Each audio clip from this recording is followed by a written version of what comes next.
Buongiorno a tutti, ben arrivati al C-Summit. Appoggio due cose.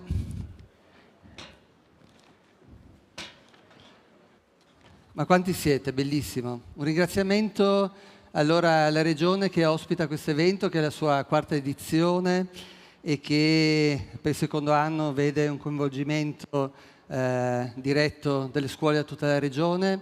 Siete in tantissimi. Un ringraziamento alle autorità, anche a voi studenti e a chi ha permesso di farvi arrivare qui oggi. Enrico Volponi di Trenitalia, vi prego un applauso perché ha organizzato. Senza di lui non sareste qui oggi, non sareste arrivati. Allora, cercheremo, chi è stato l'altro anno lo sa, ci saranno degli ospiti. Il nostro obiettivo è, in questa giornata che ha il titolo Energie positive, farvi conoscere qual è il mondo dell'elettricità, la sua importanza nel settore industriale. Avremo degli ospiti importanti che qui vi racconteranno un po' i progetti che stanno portando avanti, ma il nostro obiettivo è farvi partecipare. Oggi avrete la possibilità di fare delle domande direttamente ai partecipanti sul palco, ma soprattutto avrete la possibilità di vincere dei premi, ma non vi spoilerò subito, vi racconterò dopo. Invito subito a salire sul palco Mitja Jaluz, presidente della società Veica Barca e Grignano, per una presentazione. Grazie.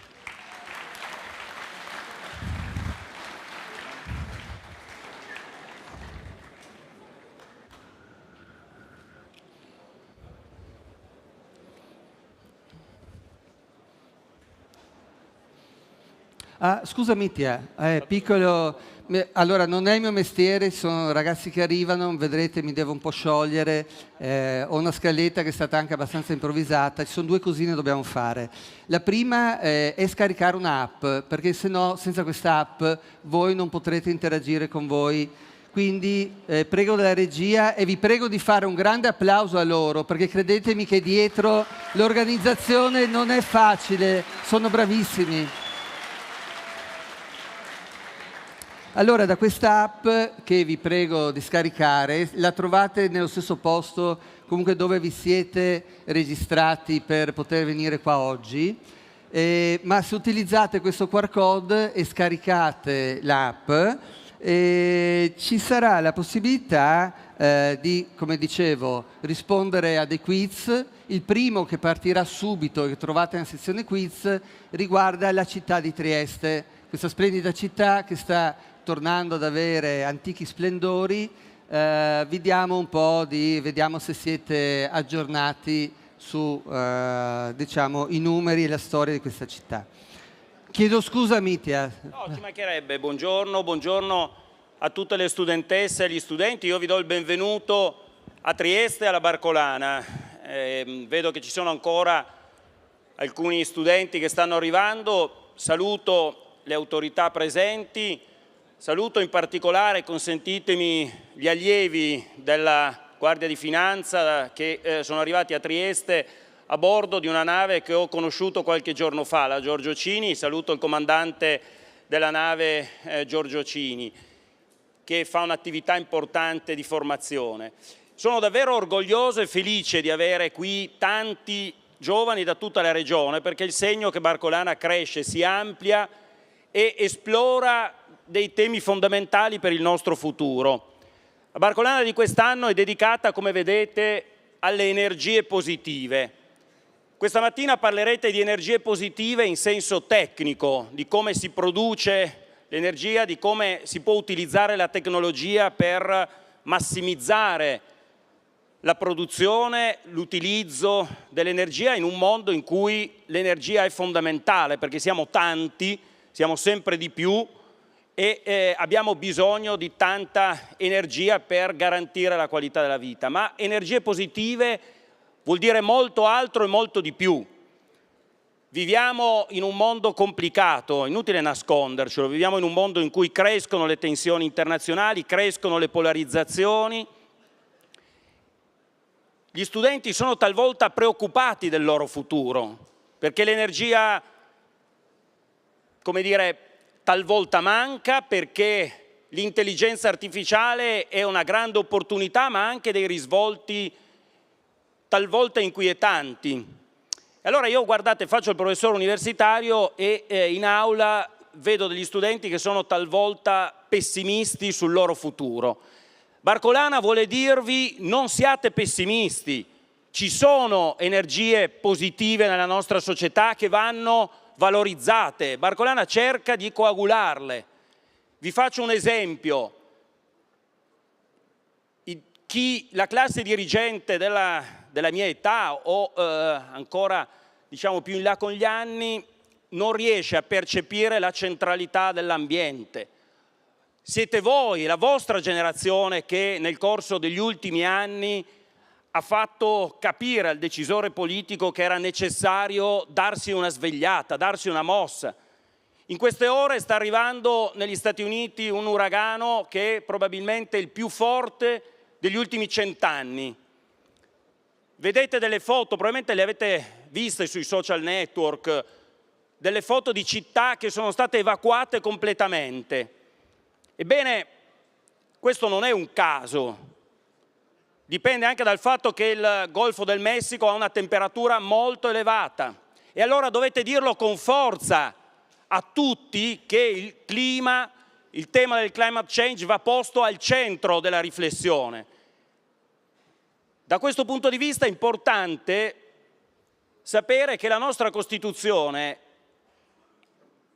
ha avuto un unico cambiamento, un'unica modifica dei principi generali. Pensate, dal 1948 i primi articoli della Costituzione che sanciscono i principi fondamentali della nostra convivenza non sono mai stati toccati, fino a qualche anno fa, quando è stato introdotto nell'articolo 9 la tutela dell'ambiente, della biodiversità, degli ecosistemi.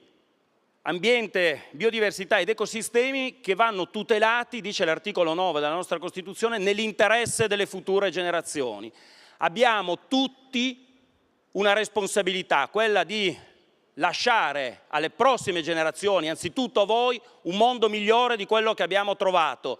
Io credo che in questo Summit dobbiamo tutti assieme capire quali sono le energie positive che possiamo sviluppare tutti assieme per assicurare un mondo migliore. Io vi ringrazio davvero, ringrazio tutti voi per essere qua e buon Summit!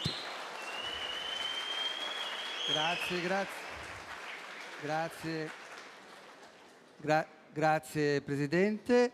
E adesso chiamiamo sul palco chi ci ospita oggi, chi ha organizzato questo evento, e quindi per risalire a Daniela Beltrame, direttrice generale dell'ufficio scolastico. Grazie. Un applauso.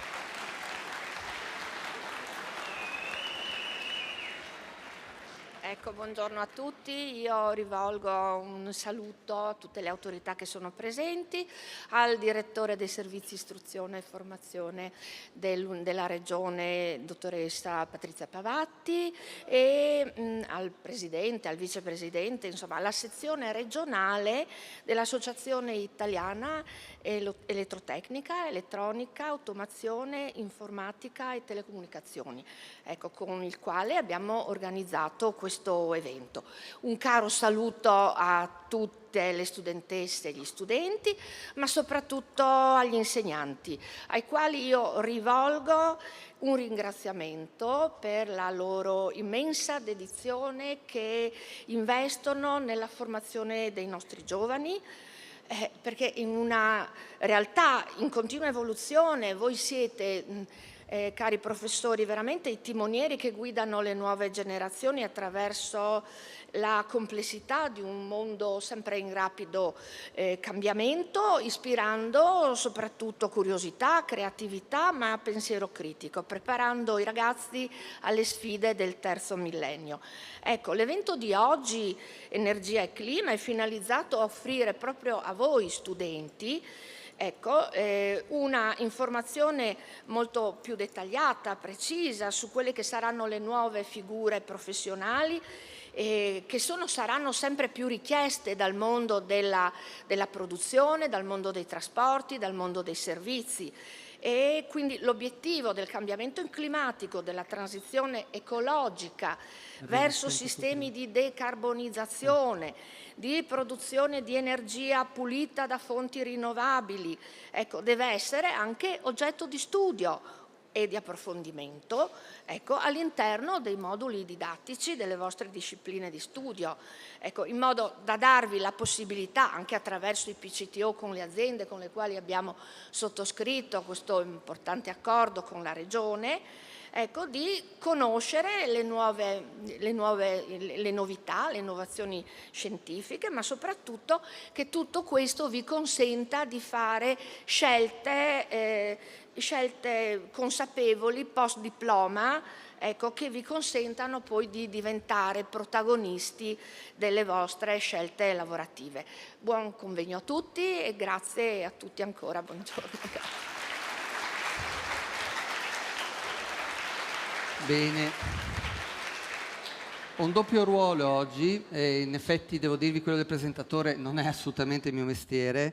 Io mi chiamo Ivo Della Polla e ho lavorato in banca un periodo, poi mi sono licenziato, ho fondato un'azienda di e-learning, partecipata al gruppo Generali, poi venduta, sono stato ingaggiato dal gruppo Reply, che è il più grande gruppo di informatica italiano, ha 18.000 dipendenti diretti, presente in quasi 20 paesi nel mondo, e ho aperto io una sede qui a Trieste, e con loro sono un partner.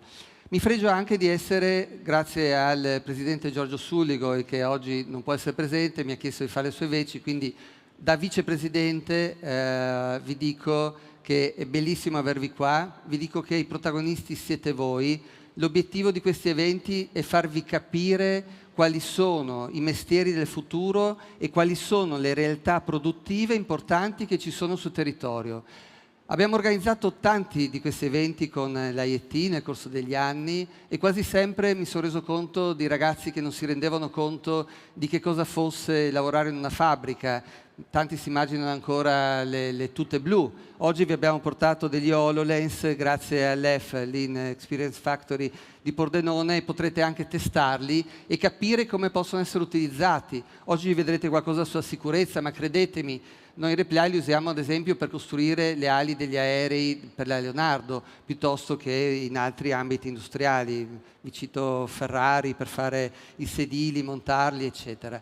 Quindi l'obiettivo nostro oggi è avervi qui, rendervi partecipi, potrete fare domande dopo alle persone che verranno sul palco. Noi come IET, che è un'associazione che fa questa divulgazione scientifica dal 1897, fa quasi paura a dirlo, eppure è così, e continuiamo a fare questi eventi, a supportarli economicamente e con queste attività per rendere più possibile una cultura della nuova industria presente all'interno delle famiglie. Grazie.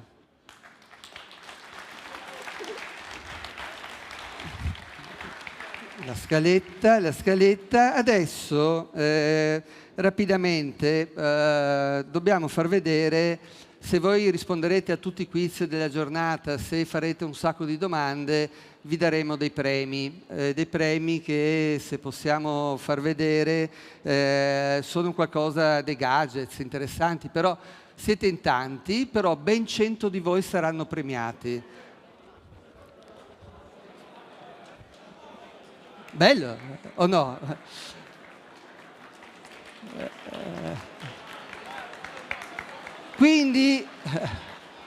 Quindi adesso mi raccomando, pregherei gentilmente la regia di rimandare il QR code. Avete scaricato tutti l'app? Forza col QR code.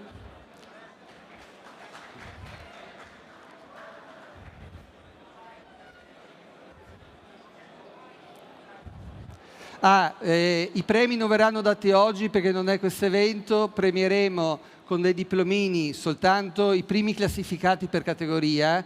Abbiamo organizzato un evento con l'IET insieme all'Università di Trieste e vi pregheremo di venire in quella giornata perché avremo altre tematiche da raccontarvi e verrete a ritirare i premi. visto che siete in tanti e qualcuno ha già ringraziato i professori, io pregherei i professori di alzarsi in piedi e uno per scuola si presenta e dice quali scuole sono presenti qui oggi. I professori in piedi, per cortesia. Professori, dove siete? Dove siete? Grazie, grazie. Facciamo veloci, bravi. Vai. Buongiorno a tutti. Qua abbiamo una classe di ristorazione del Civiform di Opicina. Ottimo, grazie. Scusate, eccoci. Buongiorno a tutti, ISIS della Bassa Friulana, siamo più realtà, quindi c'è un liceo scientifico, c'è un ITI, ci sono degli istituti professionali. Grazie di averli accompagnati. Cervignano del Friuli. Ottimo, prego. Buongiorno a tutti, Liceo Pugliatti di Sacile. Siete insieme? Sono insieme, ok, benissimo. Buongiorno, Istituto Tecnico Statale Alessandro Volta di Trieste, le classi quarta F e quarta E informatica. Buongiorno a tutti. Roba seria. Altri?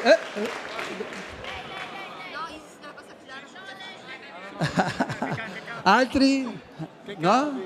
Altri professori? Ecco laggiù. È uno scherzo perché ci conosciamo. Ciao. Stefano Comuzzi, Malignani di Udine, elettrotecnica, telecomunicazioni, costruzione, ambiente e territorio, una classe liceo. Saluti a tutti.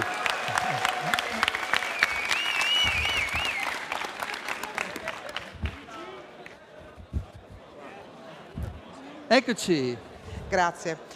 ISIS Mattei di Latisana Lignano, composto da diversi indirizzi, tecnologico Plotzner, turistico di Lignano Sabbiadoro e liceo ASA di sempre Latisana. Bene, benissimo, grazie. Bravi.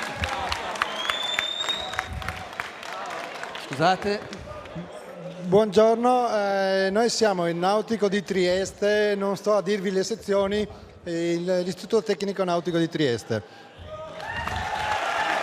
Qua si gioca in casa. C'è qualcun altro? Nessun altro? Siamo tutti? Ottimo. E allora ben arrivati a tutti. Eccoci qua. Allora, potremmo adesso, prima di chiamare sul palco i primi due reattori, vedere se siete un po' interattivi con questi quiz. Cosa dite? Facciamo vedere la classifica adesso o facciamo vedere dopo? Dalla regia? Dopo? Dopo, mi fanno segno dopo. E allora chiamo sul palco Andrea Alessia Tavagnutti e Samuele Sbuez. Un applauso.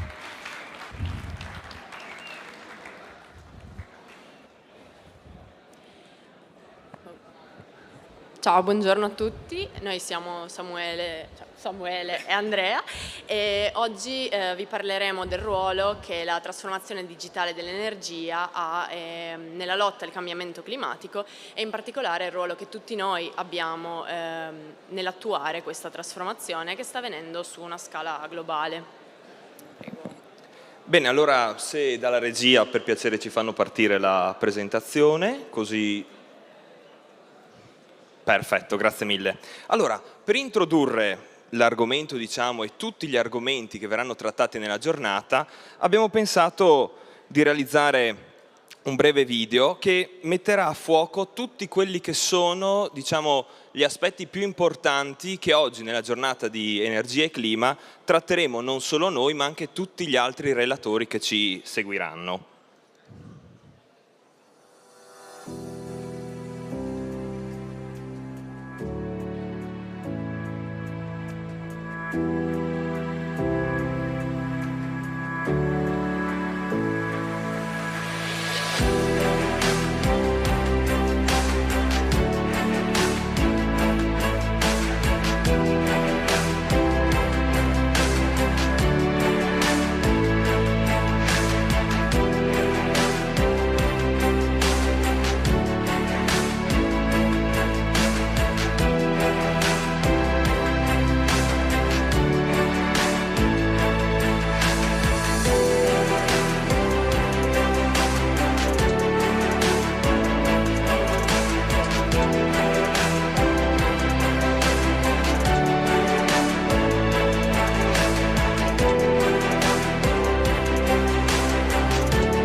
Bene.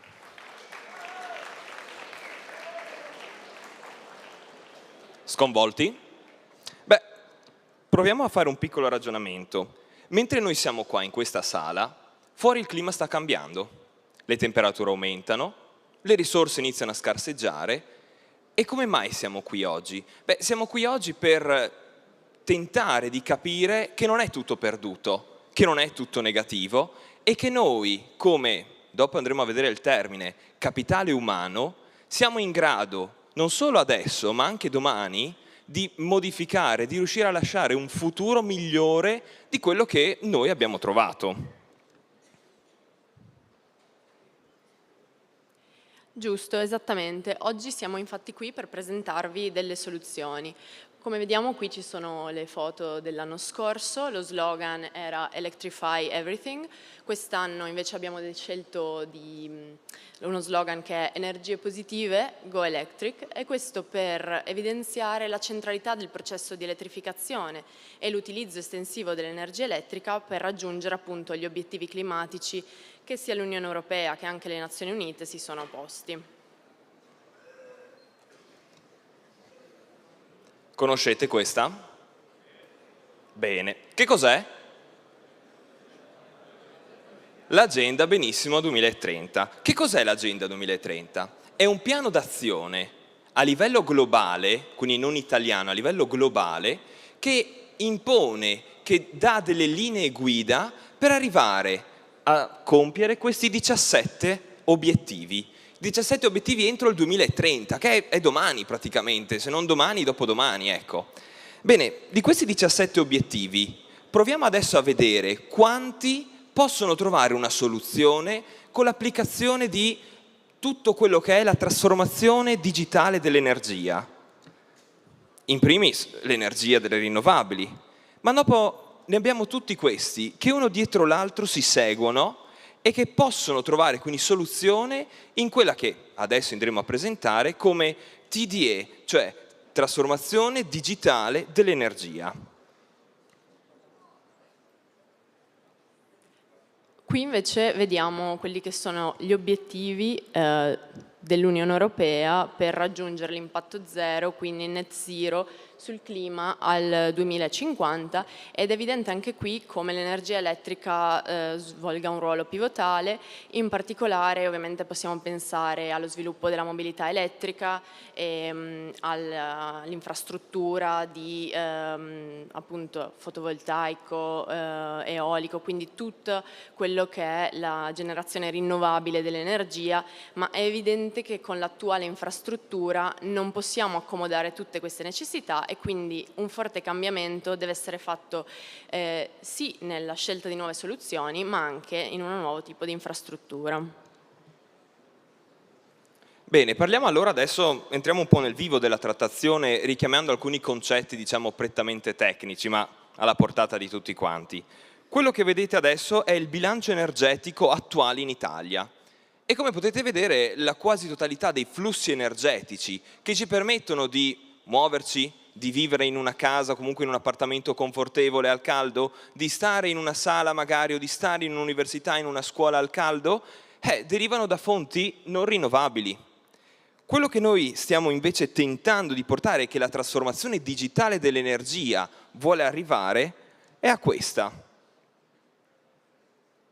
È un assetto completamente differente dove sia il settore civile, trasporti, anche l'industria fanno uso soprattutto di energia elettrica, che ovviamente deve essere però prodotta da fonti rinnovabili, quindi non più dai combustibili fossili, che resteranno in parte ovviamente presenti per soddisfare alcuni bisogni dell'industria, ma in maniera veramente marginale. Ovviamente in questo panorama che vediamo, che è molto differente da quello precedente, possiamo usare anche l'energia elettrica prodotta da fonti rinnovabili per produrre idrogeno e alimentare il settore trasporti.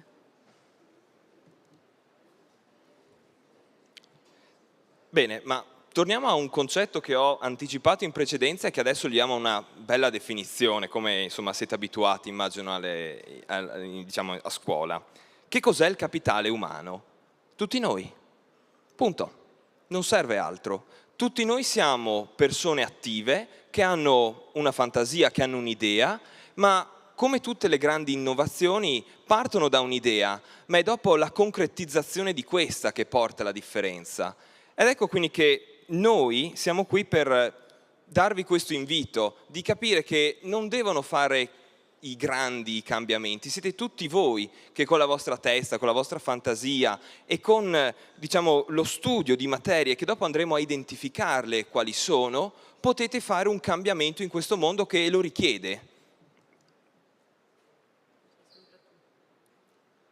Ok, bene, che cos'è questa? Questa è l'attuale, se non la tradizionale, rete di trasmissione dell'energia elettrica. Per chi non la conoscesse, facciamo un breve momento di scuola, ecco. Allora abbiamo delle grosse centrali in cima a tutta questa nostra catena di trasmissione dell'energia, per poi dopo, tramite dei tralicci, non so se qualcuno ha già risposto alla domanda, c'è una bella interessante domanda su quanti chilometri di linee aeree ci sono in Italia, e sarà sconvolgente, almeno io sono rimasto sconvolto, e oltre questa lunga rete di trasmissione per poi dopo passare alla distribuzione, l'energia elettrica arriva fino alle nostre case, arriva fino all'industria, arriva fino ai sistemi di ricarica. Quello invece che noi puntiamo e che tutto il sistema di transizione digitale dell'energia punta ad arrivare è questo, una rete interconnessa, dove possiamo vedere che i flussi di energia non sono più dall'alto al basso, cioè da una centrale di produzione a tutti gli utilizzatori finali, ma anche gli utilizzatori finali diventano parti attive, quindi non diventano solo consumatori, ma tramite i propri impianti di produzione producono e trasportano energia elettrica in tutto quello che sarà la nuova rete di trasmissione dell'energia elettrica. Quindi qui vi porteremo 2 esempi di come questa trasformazione digitale dell'energia effettivamente impatterà tutti noi e essendo noi alla Barcolana e a Trieste ci sembrava abbastanza doveroso parlare effettivamente di navi e in particolare di navi da diporto. Qui infatti vediamo un'immagine di una marina. Come sappiamo già in alcuni porti, soprattutto nel nord Europa, e sarà sempre più diffusa questa regolamentazione, vige una stretta normativa a 0 emissioni, quindi le imbarcazioni che circolano all'interno di questi porti e stazionano non devono produrre CO2. È evidente quindi che dovranno essere equipaggiate di sistemi di accumulo, potranno magari essere imbarcazioni ibride, quindi normalmente navigare usando combustibili fossili, ma al momento in cui entrano in porto devono passare a una navigazione zero emission. È chiaro che non solo quindi le imbarcazioni dovranno cambiare, ma anche l'infrastruttura. Se adesso le navi vengono appunto rifornite solamente come voi andate a rifornire le auto, quindi con combustibili fossili, bisognerà avere un'infrastruttura di ricarica anche all'interno dei porti e delle marine. E quindi questa transizione interesserà tutti i settori, civile, industriale, tutti i tipi di infrastrutture. Vogliamo fare un altro esempio parlando sempre di mobilità sostenibile, che è qualcosa che appunto è un po' sulla bocca di tutti, e in particolare parlando di auto elettrica. Adesso il concetto di veicolo è un oggetto appunto personale che viene utilizzato solamente per muoversi. Mentre una volta che noi passeremo ad avere delle auto elettriche, noi le lasceremo magari in ricarica tutto il giorno, stiamo lavorando, siamo a scuola e dopodiché l'unica cosa che ci interessa è che l'auto sia ricaricata una volta che noi la riprendiamo, ma in quel tempo lì non sta effettivamente facendo nulla.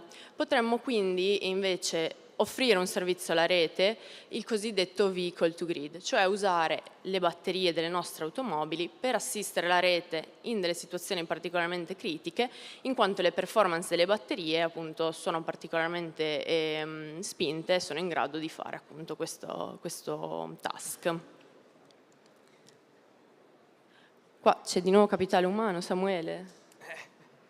Diciamo che come la quasi totalità degli ingegneri abbiamo poca fantasia e quindi avevamo finito le idee, però ci avevano detto di portare 4 punti fondamentali. E allora abbiamo pensato, come facciamo? Andiamo a rimarcare quello che sarà il concetto che sia io che Andrea vogliamo che voi vi portiate a casa. Voi voi siete il capitale umano, cioè tutto quello che avete visto, tutte le ricerche che si fanno su tutto ciò che è la propulsione idroelettrica, su tutto ciò che è la mobilità elettrica, la stanno facendo ragazzi, va bene, un po' più grandi di voi, ok? Ma comunque voi potete essere i ragazzi del domani, ma il domani non tra qualche decennio, domani tra qualche anno, e quindi sarete voi a studiare, a capire come implementare tutte queste tecnologie in quella che, di nuovo, non mi stancherò mai di ripeterlo, che è la transizione digitale dell'energia. Abbiamo detto prima che materie potrebbero, diciamo, migliorare o potrebbero garantire la capacità di comprendere a fondo tutti questi argomenti, e sono le materie con l'acronimo STEM, quindi tutte quelle che sono le scienze, le tecnologie, l'ingegneria, la matematica, ovviamente è un acronimo inglese, quindi traducetelo tranquillamente. E questo, diciamo, è il nostro aspetto più importante che vogliamo lasciarvi. E qua abbiamo ripreso un secondo l'applicazione, diciamo che è il filo conduttore di tutti questi nostri interventi, che vi invito ancora a rispondere ai vari quiz. Di sicuro adesso avrete magari provato a rispondere alla famosa domanda su quanti chilometri di linee elettriche ci sono, o comunque abbiamo pensato a un paio di domande da farvi che sicuramente avrete trovato risposta. Ricordatevi chi è il capitale umano, quello è molto importante per noi. Vogliamo ringraziare tutti voi per l'attenzione, per essere stati qui presenti. Come detto, potete usare l'app per farci delle domande, altrimenti qui vi lasciamo i nostri contatti. Io sono Andrea Alessia Tavagnutti e sono ricercatrice in sistemi elettrici all'Università degli Studi di Trieste. E io sono Samuele Sbuelz, tutore del corso di laurea magistrale in Ingegneria Elettrica e dei Sistemi, ma anche presidente del gruppo giovani di AIT Friuli Venezia Giulia, che è coorganizzatrice di questo evento. Grazie a tutti. Grazie. Ringraziamo Andrea e il nostro giovane presidente Samuele. Siete riusciti a scaricare l'app tutti?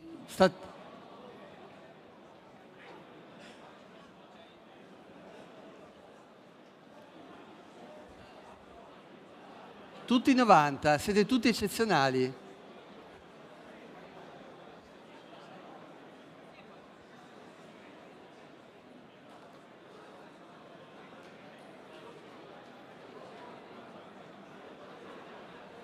Vedremo nel corso della mattinata se riuscirete a rispondere bene a tutte le domande. Bene, possiamo continuare e invito sul palco Patrizia Pavatti, direttore Servizio Istruzione, Orientamento e Diritto allo Studio Regione Friuli-Venezia Giulia, alla quale vi prego di dare un grandissimo applauso, perché è grazie alla Regione che oggi è stato possibile realizzare questo evento, coinvolgere le scuole, coinvolgere tutti gli insegnanti, quindi grazie e lascio la parola. Ma grazie a voi per la partecipazione. È un bellissimo colpo d'occhio da qua, effettivamente so che siete stati agevolati da Trenitalia, che ringrazio appunto per avervi portato qui, ringrazio quelli che si sono mossi autonomamente da Trieste, ma soprattutto ringrazio anche perché i docenti hanno creduto fortemente in questa iniziativa. Come avete sentito è un'iniziativa veramente di grande spessore che la Regione ha fortemente voluto insieme appunto all'associazione AIT. E la Regione, quindi nella figura in particolare dell'assessore Alessia Rosolen, assessore all'istruzione, formazione, lavoro, università, ricerca e famiglia, che non può essere qui presente ma che attraverso me vi porta il caloroso saluto. E sono comunque degli stimoli che vogliamo darvi oggi fondamentali. È stato già detto, voi siete i cittadini di domani, quindi noi di altra generazione sicuramente abbiamo trascurato molti aspetti, abbiamo avuto un altro tipo di formazione. È invece necessario che voi portiate avanti queste istanze e lo potete fare anche grazie a noi, così insomma almeno un ruolo ce lo ritagliamo, che vi agevoliamo, vi favoriamo la possibilità di approfondire, discutere, ragionare, di sensibilizzare ancora di più le vostre generazioni, che già lo sono, perché ripeto, grazie a voi noi ci siamo mossi.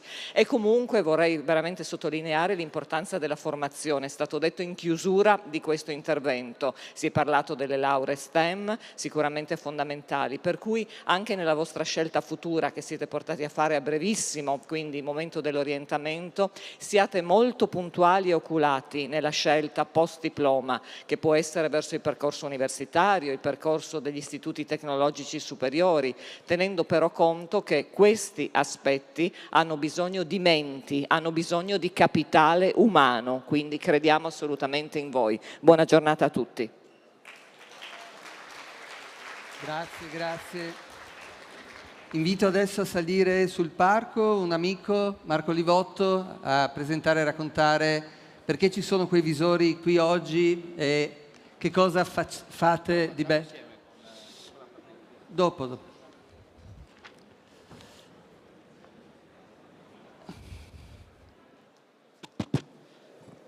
Bene, allora buongiorno a tutti, ringrazio anch'io veramente di cuore gli organizzatori che ha permesso di essere qui, sono stati fatti più volte i nomi della Regione, di Trenitalia, di Reply, di AIT, però è sicuramente un'occasione importante, il colpo d'occhio che si vede da quassù è magnifico.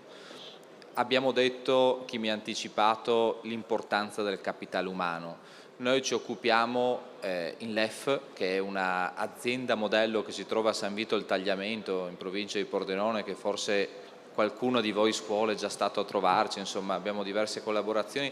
Ci occupiamo proprio dal 2011 di capitale umano. Capitale umano prima dedicato a quello delle imprese. Noi abbiamo pensato in primis nel 2011 al tema delle imprese, ovvero come far crescere le competenze all'interno delle organizzazioni.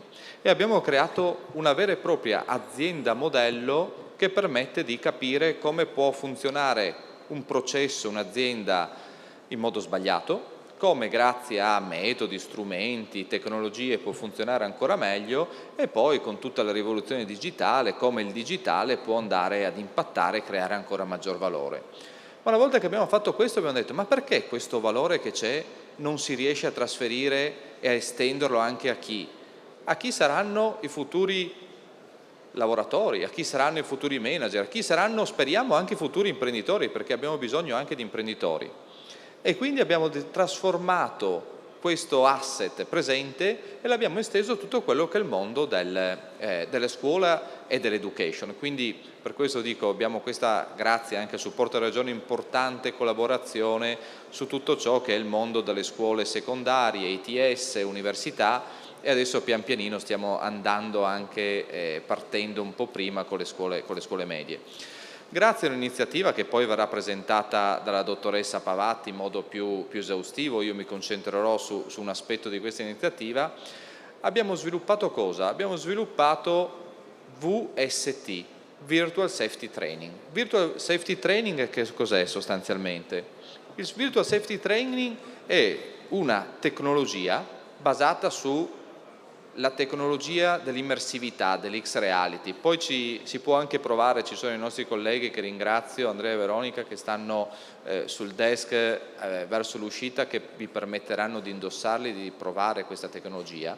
È una tecnologia immersiva che permette di fare cosa? Di riprodurre, ricreare in un ambiente virtuale, digitale, una situazione reale. Noi appunto siamo partiti da quello che era la nostra esperienza principale, perciò il mondo dell'industria. Abbiamo iniziato a costruire prima ambienti industriali, quindi fabbriche, lavorazioni meccaniche, piuttosto che ambienti chimici, piuttosto che siderurgici, eccetera, eccetera.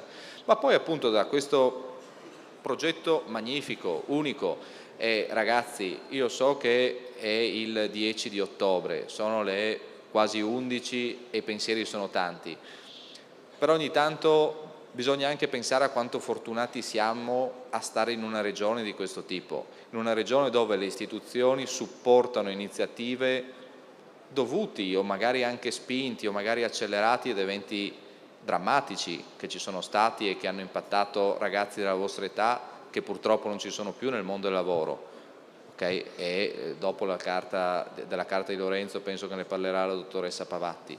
Però grazie purtroppo a eventi come questo si è deciso di dare veramente una spinta e riuscire a realizzare attività di formazione, addestramento, sensibilizzazione a voi che siete i futuri lavoratori, che siete il capitale umano di oggi e soprattutto di domani, che dovete guidare le aziende, le organizzazioni, la pubblica amministrazione, tutto ciò che vi impegnerà nel vostro futuro, ma farlo come? In modo sicuro. farlo con un mindset diverso rispetto a quello che magari hanno persone della mia generazione o di generazioni precedenti. Perché si è sempre fatto così, non è detto che bisogna continuare a farlo, si può fare anche molto meglio. Bisogna imparare, formare, perciò la scuola ha un ruolo importantissimo. Dall'altro lato però noi abbiamo creato una vera e propria azienda per fare formazione esperienziale, quindi diciamo bisogna anche provarle le cose, bisogna anche sbagliare.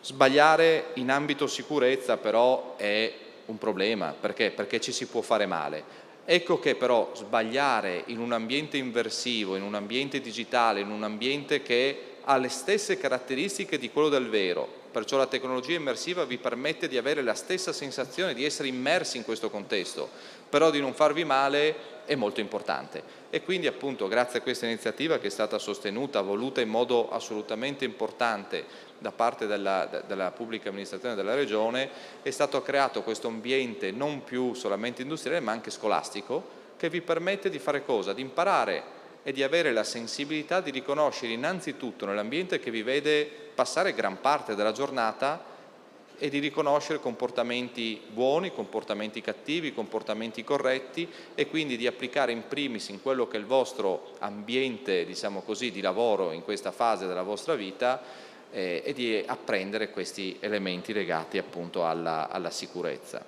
Ripeto, la formazione esperienziale, seppur immersiva, è ciò che c'è più di vicino rispetto a fare veramente un addestramento, un'esperienza in un ambiente reale.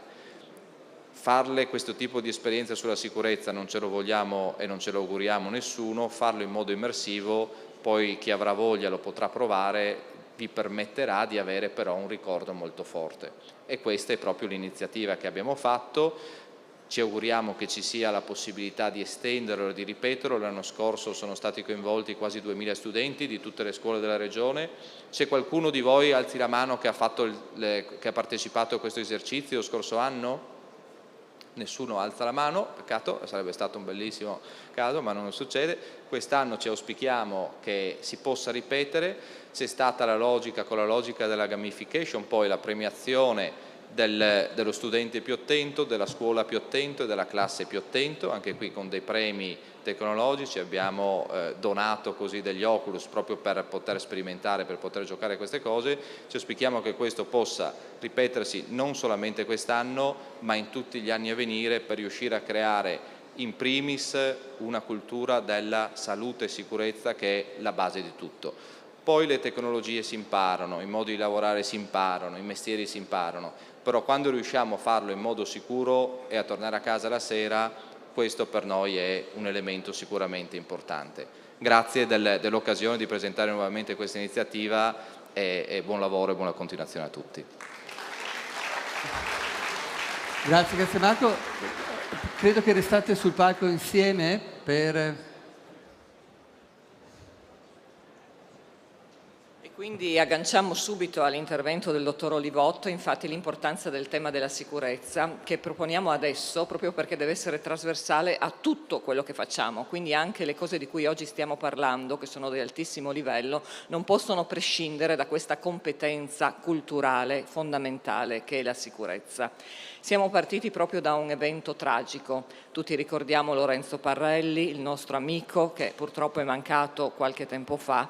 Però questo ha stimolato ancora di più noi, le istituzioni, ad approfondire la tematica e a ragionare sul fatto che nonostante ci fossero già tante carte, tante istruzioni, tante raccomandazioni, probabilmente non erano sufficienti. Dallo scorso anno quindi Regione Friuli Venezia Giulia, insieme a INAIL Friuli Venezia Giulia, Confindustria Udine, Confindustria Alto Adriatico, ha deciso di portare avanti un progetto rivolto alle scuole, appunto sul tema della sicurezza attraverso 4 settori. Il primo, la Workplace Health Promotion, la conoscete? Comportamenti corretti in ogni momento di vita, di lavoro, di studio. Secondo, la figura del tutor scolastico nei PCTO, fondamentale, perché è un tutor che non deve semplicemente compilare delle carte, ma seguire i giovani e soprattutto individuare il luogo più adatto in base alla formazione e al percorso di studi ad ospitare lo studente appunto durante questa alternanza scuola-lavoro. Il tutor aziendale, figura fondamentale, perché nel momento in cui noi permettiamo allo studente di andare in azienda dobbiamo essere sicuri che il luogo sia sicuro a sua volta, protetto, garantito, ma soprattutto che ci sia un accompagnamento. E infine questo sistema nuovo del Virtual Safety Training che ci permette appunto attraverso la realtà aumentata di visionare, simulare delle situazioni di rischio e quindi essere in grado poi di individuare i comportamenti corretti da tenere. Alla conclusione vi invitiamo a provarlo, qui ci sono i visori, invitiamo le scuole che non hanno partecipato invece a partecipare al nuovo progetto che da quest'anno abbiamo indicato come destinatario le classi terze, proprio perché dalle terze classi iniziamo il percorso delle competenze trasversali per l'orientamento. Allora, proprio per rafforzare tutto questo, dico ancora che nella carta di Lorenzo che abbiamo scritto abbiamo pensato a una figura che mancava in tutte le istruzioni e raccomandazioni precedenti, voi.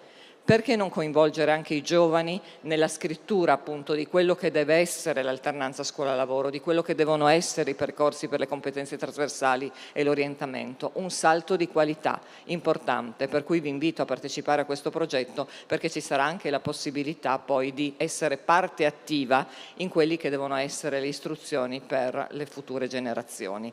Allora direi di lanciare il nostro video, vi lasciamo con questo Marco e quindi siamo pronti, tra l'altro questo Virtual Safety Training farà un upgrade per quest'anno scolastico e quindi ancora di più riusciremo a mettere in situazione gli studenti che proveranno e quindi si chiederanno e avranno quindi una risposta che cosa significa vivere ogni giorno in completa sicurezza. Prego il video.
Abbiamo superato questo momento toccante, bello, ricco di spunti, di informazioni, di spunti per collaborare tra professori, studenti, le istituzioni. Proseguiamo adesso con... allora, devo fare un ringraziamento anche all'assessore infrastrutture e territorio, Cristina Mirante, che che ha consentito di coordinare insieme a Trenitalia tutta la logistica e il trasporto di oggi. Davvero un ringraziamento, se no oggi non sareste potuti essere qua.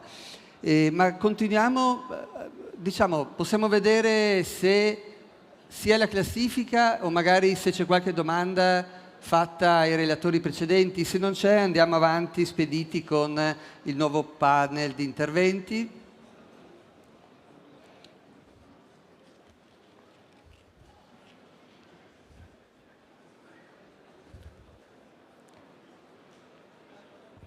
A chi viene fatta, a quale, l'agenda 33, chiedo allora ad Alessia, scusatemi ma i nomi, o a Samuele, se vogliono rispondere a questa domanda.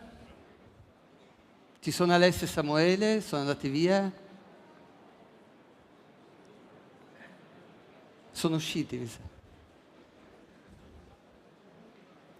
Non ci sono, allora dobbiamo o porre un'altra domanda oppure proseguiamo e la riproponiamo dopo.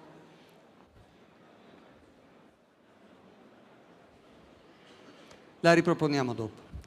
Allora, benissimo, bello delle dirette. Proseguiamo con il nuovo panel e invito qui sul palco salire l'ingegnere Roberto Gasparetto, amministratore delegato di Acega Sapiens AMGA, l'ingegnere Alessio Marchesin, ingegnere elettrico responsabile Operational Planning di tutta la rete trasmissione nazionale Terna, e oggi abbiamo visto di quanto sia importante l'infrastruttura per far arrivare nelle nostre case l'elettricità. Il colonnello Biasion, tenente colonnello Guardia Finanza, comandante del reparto operativo aeronavale di Trieste, e l'ultimo ospite, il capitano Giampiero De Cubellis, vicepresidente Collegio di Trieste dei patentati capitani di lungo corso e macchina. Grazie, grazie.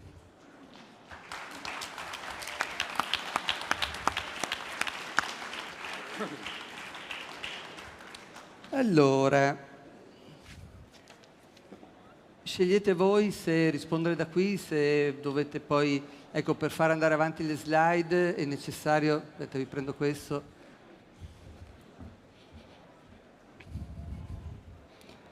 Iniziamo con l'ingegnere Gasparetto. Eccoci. Ci troviamo a questo evento importante alla Barcolana Sea Summit e vogliamo focalizzare l'attenzione su tematiche essenziali per Trieste e il suo sviluppo, quale il mare, il porto, le tecnologie. Ragazzi, siete in tanti, è difficile, ognuno fa un bisbiglio e si sente moltiplicato per 650. È bellissimo che siate in tanti, ma vi prego, tentate di mantenere il livello basso. Grazie. Il target sostenibilità e efficientamento. L'elettrificazione del porto ridisegnerà la città di Trieste come raddoppiata in termini di potenza elettrica installata. E mi permetto di dire che siamo in un luogo dove soluzioni che hanno fatto fare un balzo avanti alla città sono avvenute proprio in questo luogo, perché qui dietro c'è una centrale termodinamica, ragazzi. Dovete sapere che nella prima rivoluzione industriale tutto si muoveva con il vapore.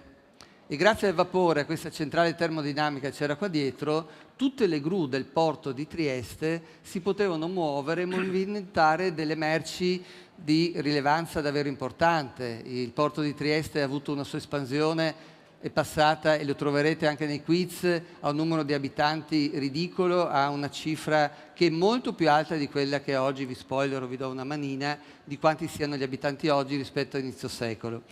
E quindi a questo riguardo un commento le chiedo, ingegnere Gasparetto, circa il fatto che Acega Sapiens AMGA sia riuscita in modo virtuoso a sposare il proprio piano industriale con gli strumenti del PNRR e prevedere la realizzazione di una smart grid nella città di Trieste.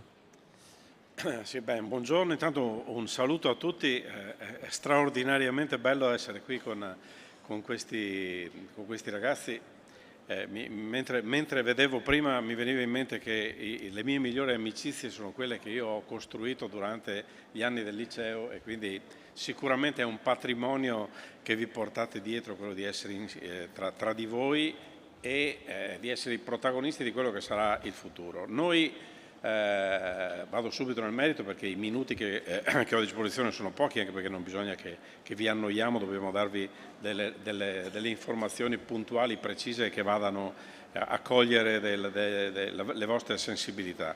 E il nostro piano industriale è un piano industriale che guarda alla città del futuro. Prima i due colleghi che ci hanno preceduto hanno rappresentato delle slide bellissime che davano un'idea di come siamo e come saranno le strutture del futuro, come saranno le città del futuro. Noi stiamo nel nostro piano industriale cercando di creare le condizioni perché questo futuro sia possibile, e perché sia possibile il futuro bisogna che le infrastrutture anticipino questa rivoluzione.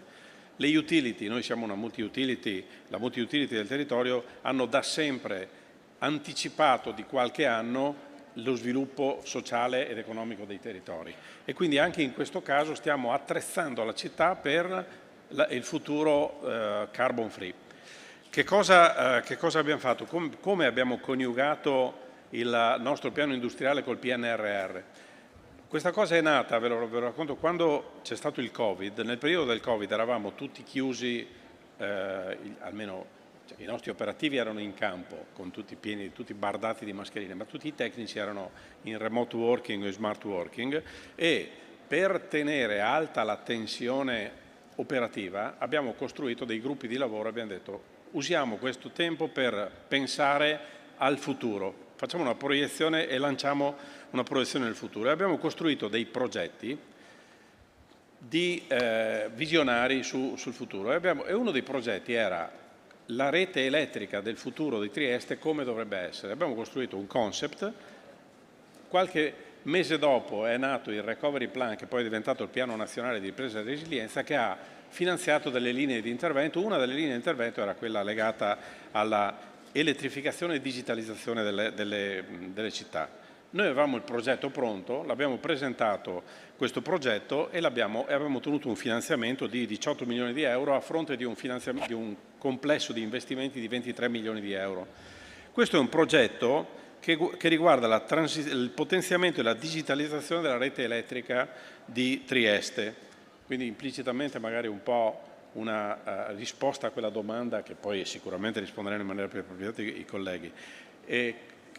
Facendo cosa? Creando le condizioni perché la rete elettrica di Trieste aumenti quella che è la cosiddetta hosting capacity, che è la capacità della rete di ingressare energie rinnovabili, utilizzarle e renderle disponibili.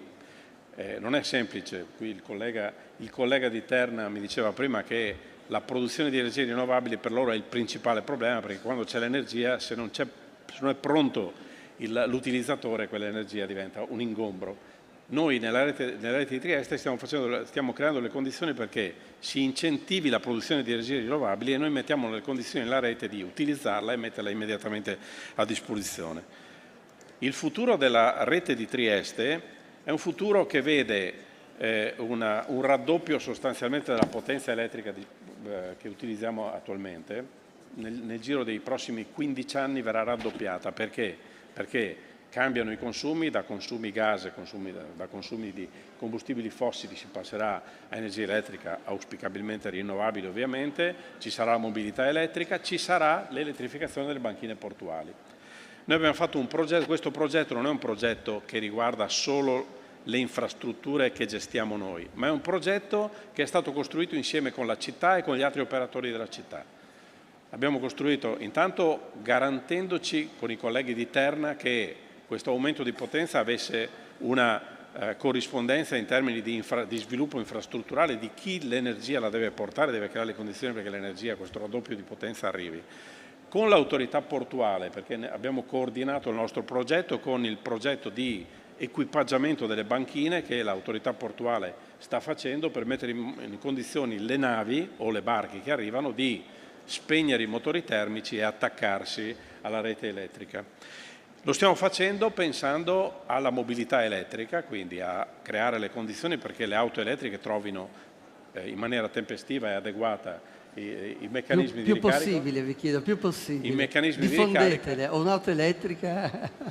e assecondando anche la sostituzione, come dicevo prima, dei combustibili fossili, quindi del gas per alimentare, banalmente per alimentare i fornelli a gas, trasformare i fornelli a gas in fornelli di induzione e anche smettere di riscaldarsi con le caldaie tradizionali e arrivare auspicabilmente a un mondo in cui saremo riscaldati con pompe di calore o altri strumenti che hanno l'elettricità come l'elemento portante. Il futuro dei consumi della città di Trieste sarà questo, adesso ovviamente non entro nel merito, ma qui abbiamo per tipologia diviso i fabbisogni del cosiddetto cold ironing, che è l'elettrificazione delle banchine. L'elettrificazione delle banchine richiede un fabbisogno a regime di 160 megawatt di potenza ulteriore rispetto a quella che attualmente noi distribuiamo, che siamo intorno ai 250 megawatt di potenza, quindi quasi il doppio solo per il cold ironing.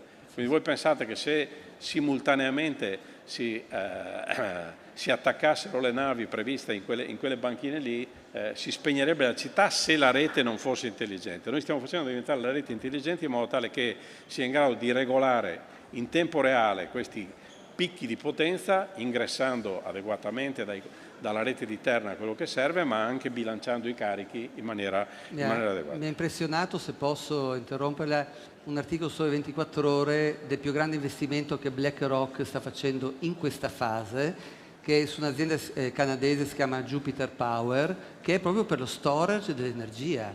È una sfida globale. Sì, sì. Infatti uno degli elementi che servirà sarà anche lo storage dell'energia.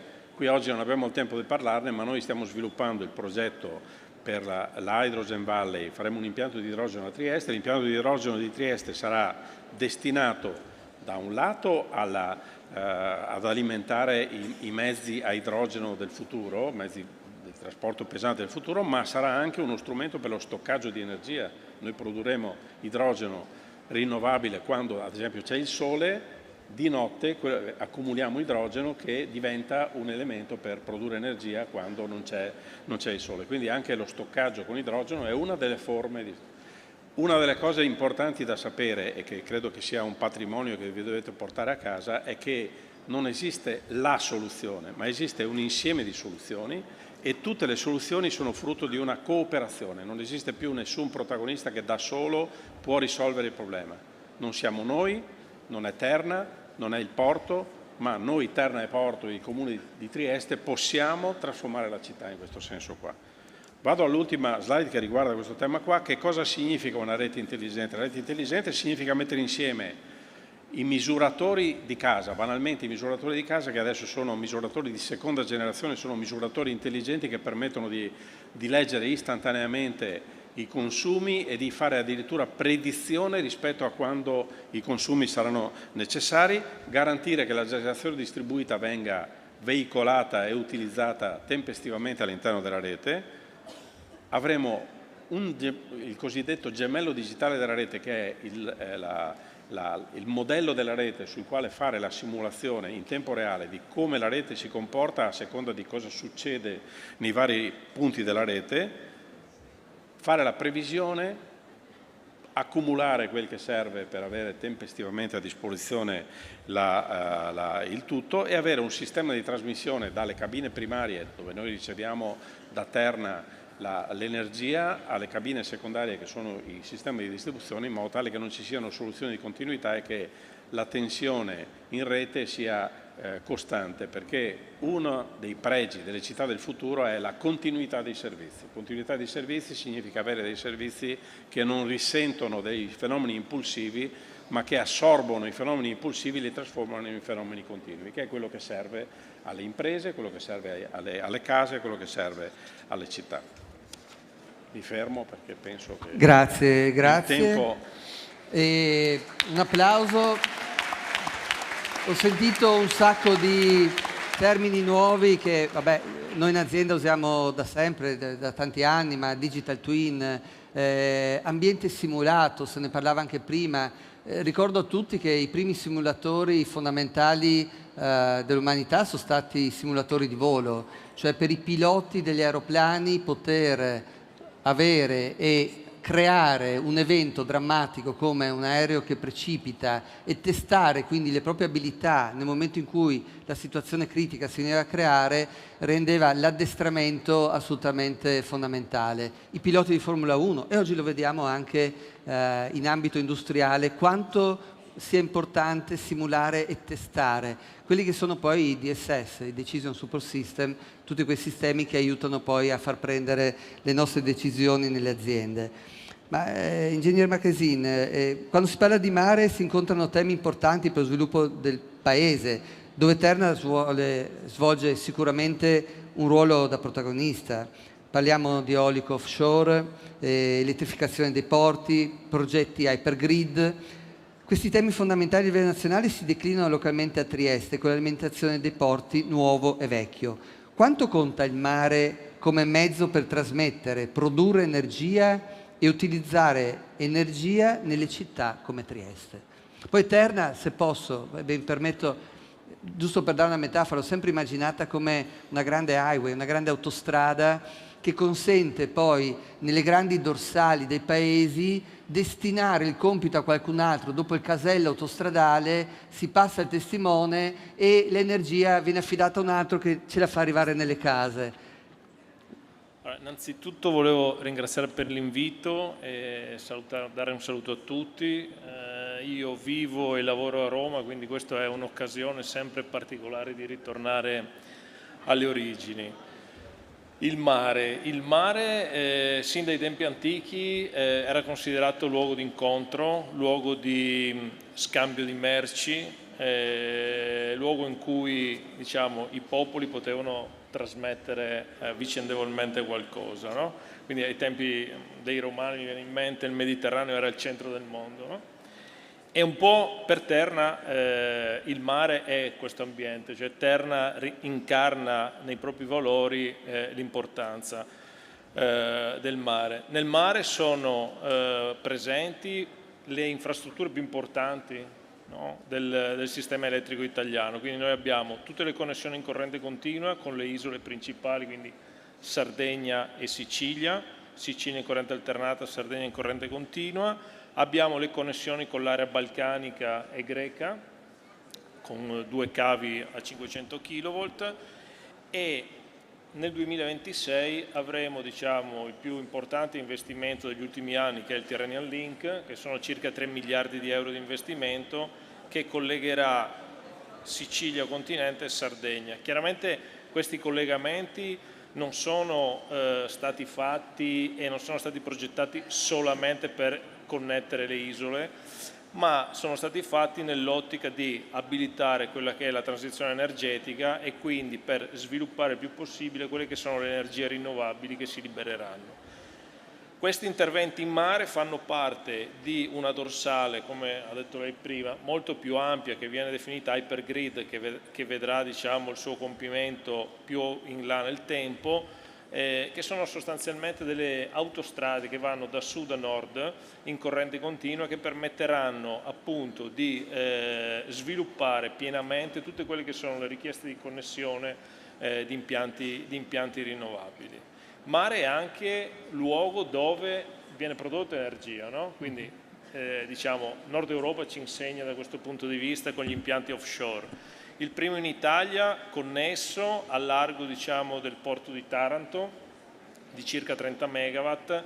Adesso stiamo gestendo 90 giga di richieste di connessioni che grazie all'infrastruttura che entrerà nei prossimi anni riuscirà ad avere la piena produzione. Ultimo ma non ultimo, mi ricollego a quanto detto dall'ingegnere di Acegas, è il cold ironing, quindi l'elettrificazione dei porti, progetto partito già alcuni anni fa in fase di designer e adesso finanziato dal PNRR, 24 porti in Italia, 754 milioni di euro di investimento e circa 800-900 megawattora di incremento di fabbisogno, no? Quindi quello che la città di Trieste vede va moltiplicato per 24 in Italia, quindi molto importante l'infrastruttura, molto importante arrivare con un design pronto all'uso, quindi ve la spiego brevemente. 2 connessioni a 130.000 che alimenteranno 2 trasformatori, 130.000 3.000, si passerà dalla corrente alternata alla corrente continua e quindi diciamo la ricarica tra virgolette della nave da crociera piuttosto che dalla nave di cargo verrà fatta diciamo con un cavo in corrente continua. E chiaramente c'è tutta la parte infrastrutturale che ci vede coinvolti insieme ai distributori, insieme alle autorità portuali, e poi diciamo c'è l'altra parte, cioè la parte navale, che anch'essa vedrà una serie di diciamo, variazioni di quello che è l'assetto normale delle navi. Quindi per concludere, in conclusione, il mare è sicuramente al centro diciamo, dell'attenzione sia di Terna ma direi del Paese Italia. Grazie, grazie. Un applauso, vi prego. Mi sembra, credetemi, questa azienda è un fiore all'occhiello della tecnologia italiana e anche per voi, ecco, aspirare a lavorare in un'azienda come questa è veramente un gran punto d'arrivo. Ma colonnello Biasion, intanto quest'anno è doveroso ricordare, insomma, 250 anni di fondazione. Io quando l'ho letto sono trasecolato. Sono tanti. Sono onesto, sono andato a cercare perché non lo sapevo. E questo significa storia, tradizione, ma anche innovazione tecnologica al servizio del Paese. Tra gli esempi di innovazioni possibili è possibile notare un'importante presenza sul mare attraverso mezzi elettrificati sempre più evoluti da un lato e sempre meno impattanti dal punto di vista ambientale. Le chiedo un commento su questi importanti sviluppi tecnologici e operativi. Sì. E infatti facciamo 250 anni quest'anno, sono tanti. Nasciamo per controllare le dogane all'inizio, quando si creava l'Italia, si creavano gli stati e come branca dell'esercito siamo poi diventati proprio specializzati nell'aspetto doganale. L'aspetto doganale dapprima era in montagna ma poi anche è arrivato via mare. Ho fatto un piccolo video della cerimonia che abbiamo fatto a Gaeta.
Una presenza terra, mare e cielo che ci fa sentire guidati, controllati e protetti, però, Sì, che alle sì. volte si dà per scontato, no? Ci si abitua a questa normalità, invece non deve essere così scontata. No, infatti, grazie.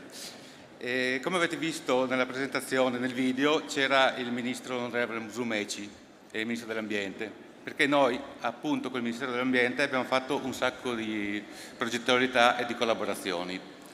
E infatti l'ambiente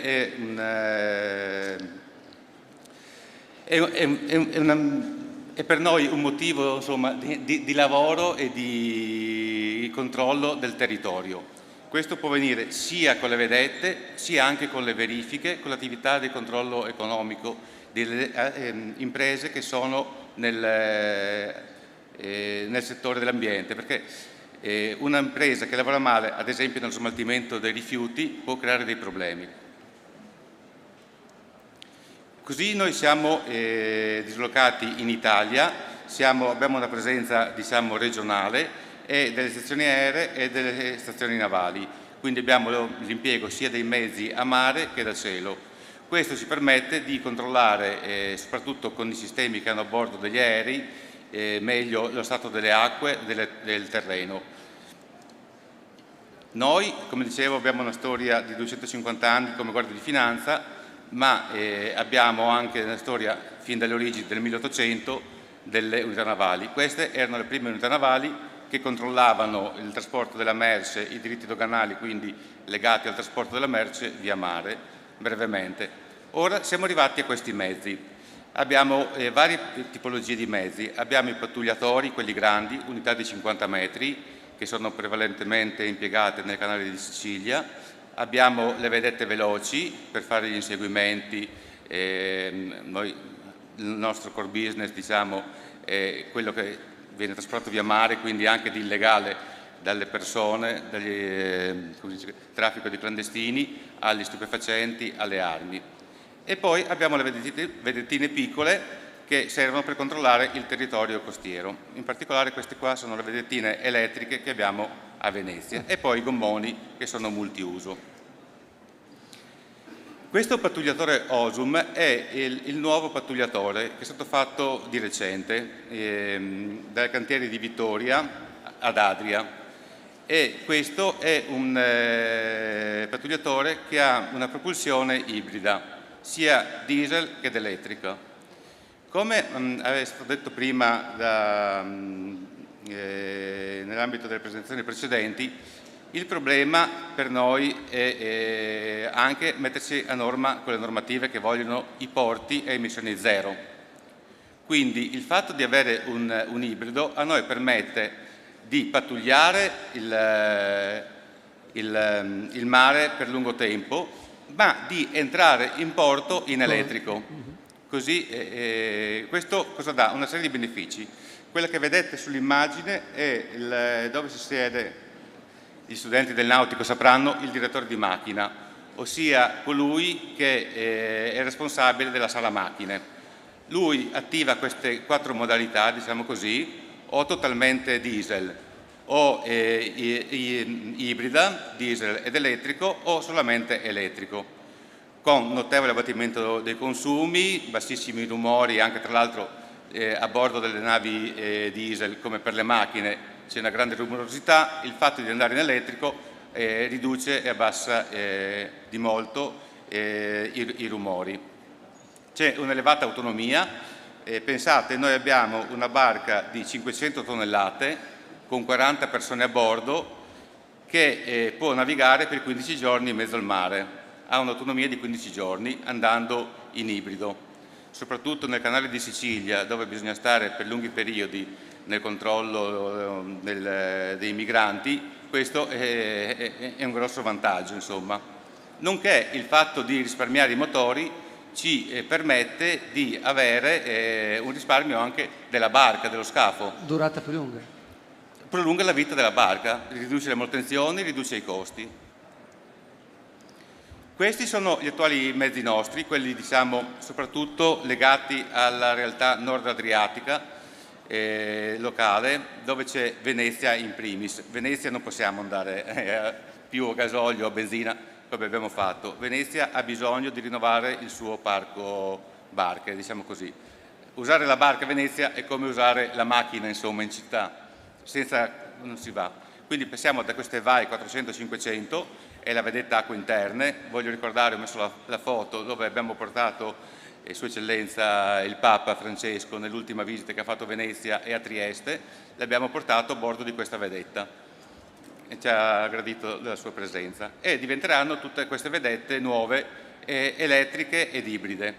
A Venezia bisogna muoversi, quindi ci sono questi motoscafi entrobordo e delle motonavi del turismo che provvederanno a essere totalmente cambiate. Anche noi abbiamo l'agenda e 2030 siamo arrivati. È una tappa per tanti settori, sì. Laddove non fosse possibile procedere all'elettrico totale, stiamo procedendo a sostituire tutti i nostri motori con i motori di ultima generazione che hanno un sacco di sistemi che mantengono, per esempio questo motore qua non c'ha cavi, non c'ha cavetteria, non c'ha niente esterno, questo tutto all'interno, il che aumenta la durata del motore a bassi consumi e quindi è anche questo un risparmio comunque che fa bene all'ambiente. Come dicevo, abbiamo anche un servizio aereo che è nato anche questo nel dopoguerra, che ci permette di vedere dall'alto quello che succede di illegale, ma anche lo stato della terra e del mare. E siamo arrivati a questa flotta aerea. Come diceva prima alla presentazione precedente, anche noi collaboriamo con Leonardo, era lei forse, tutta la tecnologia che c'è a bordo degli aerei è di Leonardo. Quindi siamo partiti da quello NH500 che ormai stiamo dismettendo, che è piccolino, fino ad arrivare agli ATR. Noi tra l'altro con Leonardo collaboriamo con la sperimentazione sia del navale che dell'aereo, abbiamo sperimentazione con le varie ditte e diciamo tutti i modelli che facciamo li costruiamo assieme. Quindi c'è una coprogettazione legata alle vostre esigenze. Facciamo presente le nostre esigenze, collaboriamo, le sperimentiamo, come diceva lei, come dirò anche dopo, e arriviamo al prodotto. Questi sono i droni, il sistema aeromobili di pilotaggio remoto, che sono interessanti per un risparmio energetico, perché tutto quello che fa un drone non fa un aereo. Tutte le cose che vanno a fare i droni, i sorvoli, le vigilanze, vengono fatti risparmiando il CO2, risparmiando l'anidride carbonica.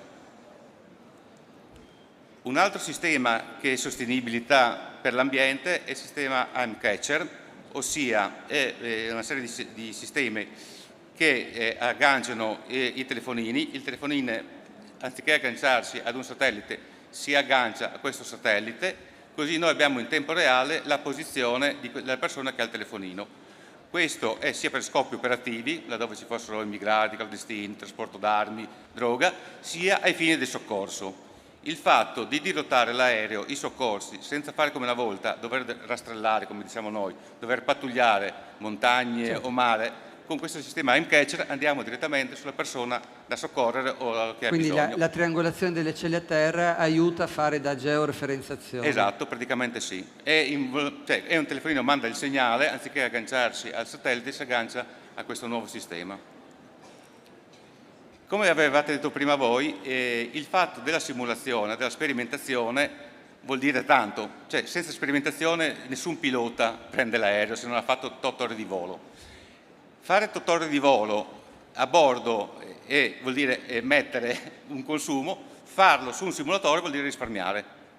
Il nostro scopo è fare molte più missioni con meno emissioni, praticamente volare, fare tutto quello che c'è da fare e mettendo di meno. E salutare per l'ambiente e migliora l'addestramento della persona. Esatto.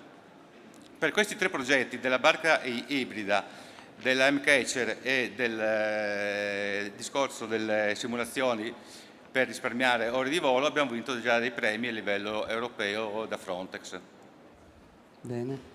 Noi abbiamo comunque una nostra circolare che, diciamo così, per la salvaguardia sia dell'ambiente, risparmio dell'acqua, dell'ambiente, oltre che dell'energia.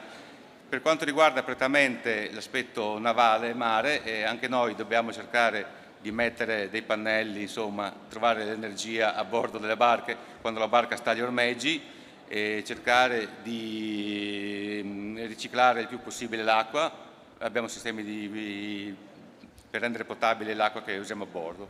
Il tutto è per ovviamente venire incontro a questo ambiente qua.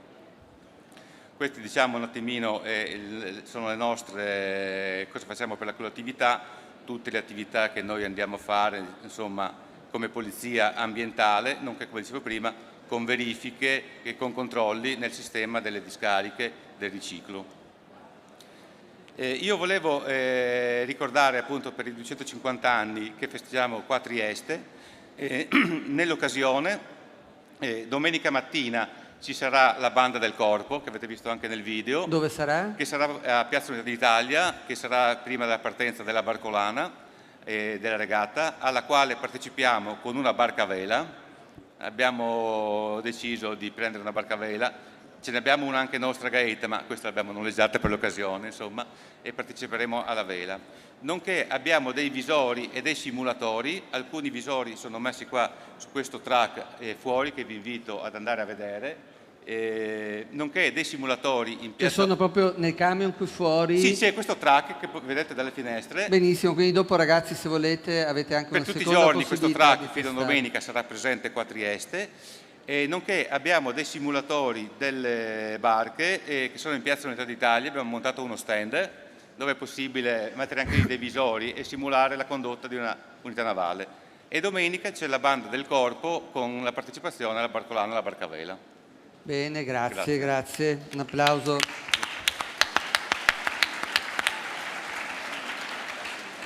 Siamo quasi perfettamente nei tempi, ma allora...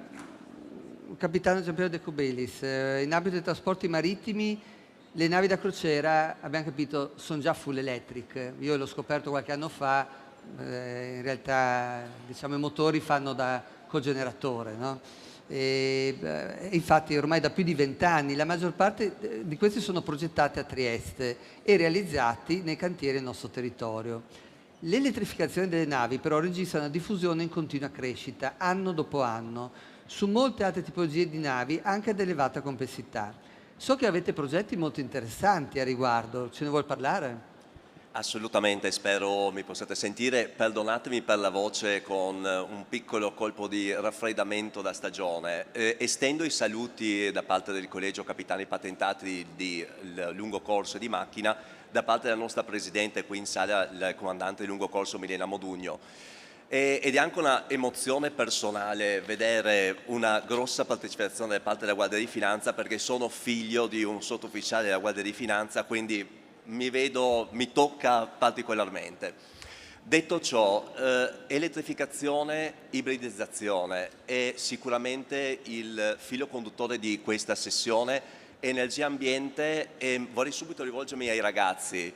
Per emettere meno c'è un'azione da fare, molto semplice, non so se poi vogliamo estendere la domanda ai ragazzi, però lancio la sfida. I ragazzi, anzi fatelo pure, perché poi finito questo primo giro vi chiederemo di fare delle domande, anzi iniziate già a farle, perché poi le pubblicheremo e avrete la possibilità di farle voi direttamente e i relatori vi daranno delle risposte. Perfetto, quindi continuiamo. Quindi per emettere meno, di fatto la soluzione più semplice è quella di consumare meno. Consumare meno, come potete vedere ragazzi, spero possa catturare la vostra attenzione, si è portato un esempio di una gasiera, quindi un elemento strategico, una nave strategica dal punto di vista di trasporto di vettore energetico come il gas naturale, dove oggi la maggior parte di queste navi in sala macchine hanno un motore due tempi a gas, degli ausiliari e shaft generator, quindi generatori asse.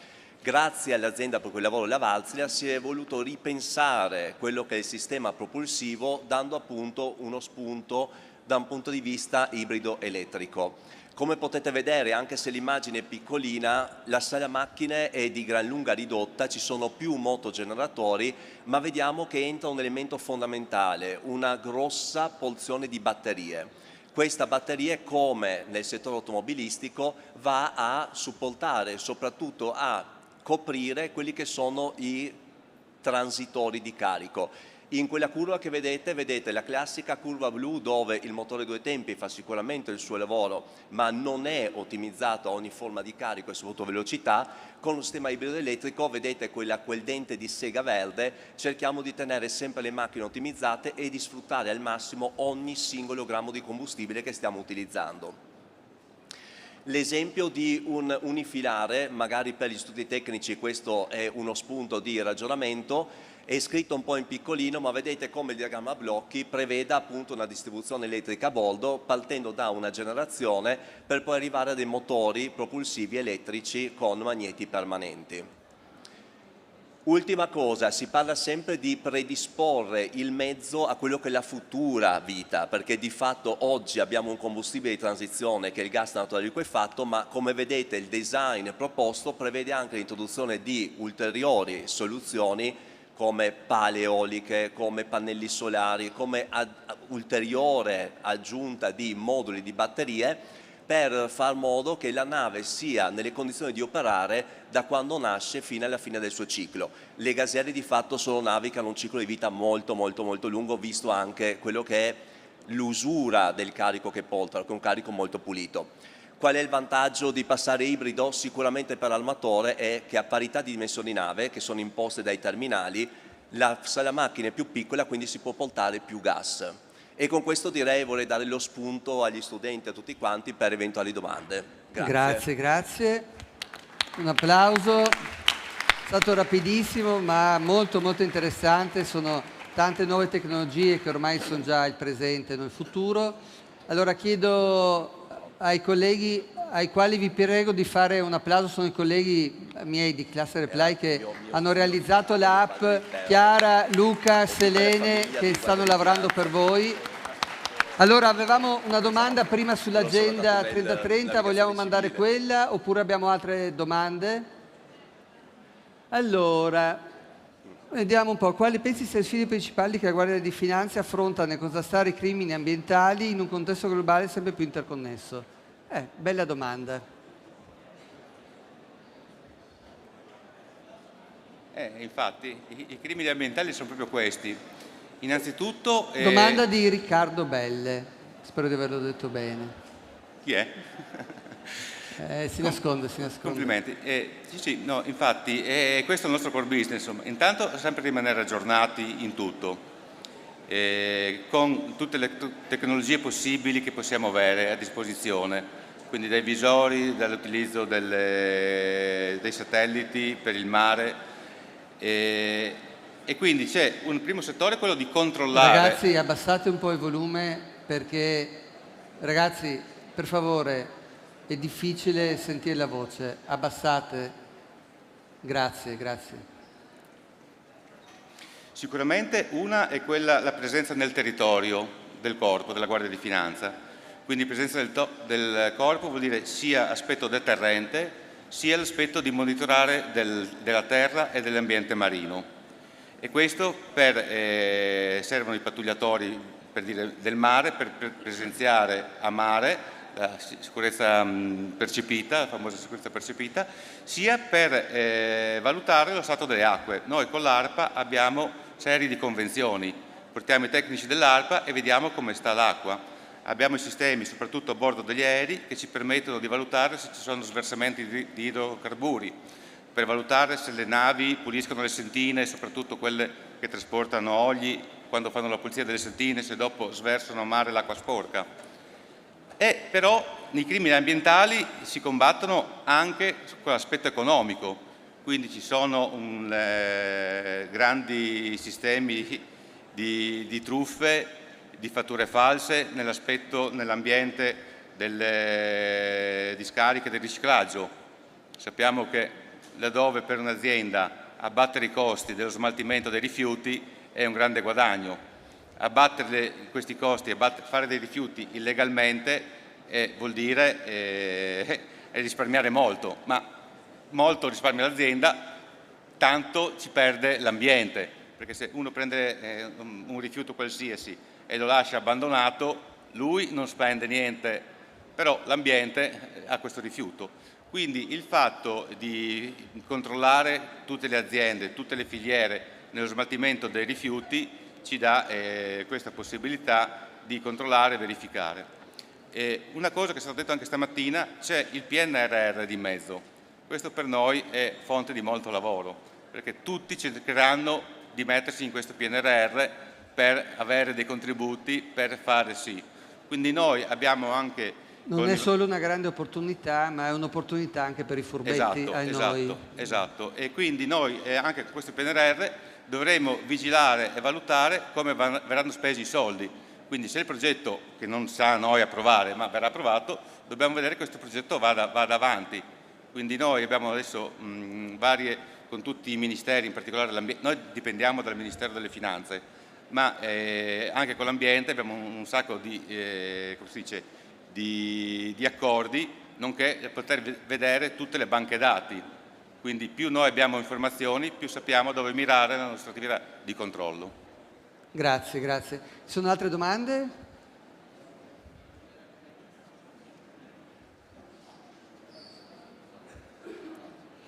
Allora, Matteo Fontanot, perché l'Hypergrid è così tanto efficiente? Una domanda impegnativa. Ma è così molto efficiente perché innanzitutto in corrente continua. Mi permette una cosa? Mi spegnete il microfono un secondo, per favore? Guardate, mi è successo un convegno di Confindustria, la stessa cosa. Abbiamo continuato così, senza microfono, e se volevate sentire sentivate, altrimenti non sentite più. Vi ringrazio tanto. Me lo riaccendete, per favore? Allora, innanzitutto è così tanto efficiente nel senso che dal punto di vista costruttivo di fatto sono 2 cavi anziché 3, quindi uno di andata e uno di ritorno per quanto concerne il percorso terrestre, e il marino invece c'è un cavo unico perché il ritorno viene fatto via mare. E a parità di sezioni di conduttore chiaramente si può trasportare più potenza, quindi più energia. E di fatto c'ha anche un altro aspetto positivo che grazie all'Hypergrid riusciamo a razionalizzare tutta una serie di infrastrutture già presenti, quindi riusciamo in qualche modo a richiedere meno autorizzazioni di quante ne dovremmo richiedere se le dovessimo costruire nuove in un percorso nuovo. Okay.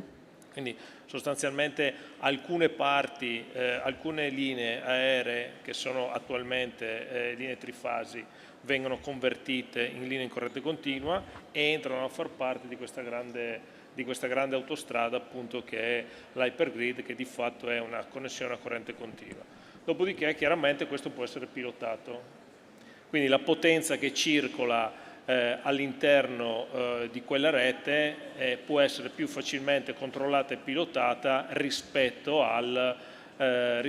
all'attuale configurazione a corrente alternata. Questo è un po' più complicata spiegazione, però considerate che attualmente il sistema è tutto interconnesso in corrente alternata, quindi siamo soggetti non solo alle produzioni e agli eventi che avvengono nella rete italiana, ma anche all'interconnessione con l'estero, no? Attraverso la corrente continua. Noi importiamo molto, no? O no? Sì, importiamo molto, però anche qui il paradigma si sta cambiando. Bene. Okay? Quindi l'Italia come hub energetico sta vedendo dei cambiamenti. Vi lascio, visto che mi ha fatto questa battuta, vi lascio solamente questo spunto, perché siamo proprio nel territorio più prossimo. Durante tutta l'estate, tutta la parte balcanica, quindi Slovenia, Croazia, Serbia, che generalmente e normalmente produceva e immetteva nella rete italiana, ha visto un'inversione dei flussi dovuti principalmente a un fenomeno che è la carenza di risorse nei Balcani, quindi molti problemi probabilmente con l'acqua, e anch'essi hanno iniziato tutta una serie di adeguamenti dal punto di vista normativo dei propri impianti. Quindi il prezzo dell'energia nel mercato balcanico era nella punta serale, quindi in un orario compreso tra le 18 e le 20, di 700-800 euro al megawattora, contro un prezzo italiano e europeo che poteva essere un decimo o un quinto. Quindi è chiaro che non vengono ad acquistare da noi e non propongono più la loro, diciamo, l'energia sul mercato. Quindi questo è un po' quello che abbiamo visto quest'estate. Questo cambia parecchio, no? Quelli certo. che sono tutti i paradigmi con cui noi abbiamo gestito, tutti gli scenari che potremo avere da qui ai prossimi anni. Pensate solo che la Germania, da grande produttore ed esportatore con prima il nucleare e poi il carbone, è diventata un grande importatore sostanzialmente, tranne nei momenti in cui l'eolico diciamo, è parecchio alto, quindi hanno tutto il nord che spinge verso il sud, un po' l'incontrario nostro. No, quindi stanno cambiando queste dinamiche e anche appunto quelle che erano i nostri punti fermi, no? Quindi la Germania. L'unico che rimane costante è la Francia, perché chiaramente ha fatto una scelta nettamente diversa, nucleare storica, importante, continuativa. quindi, certo. diciamo... Bene, bene.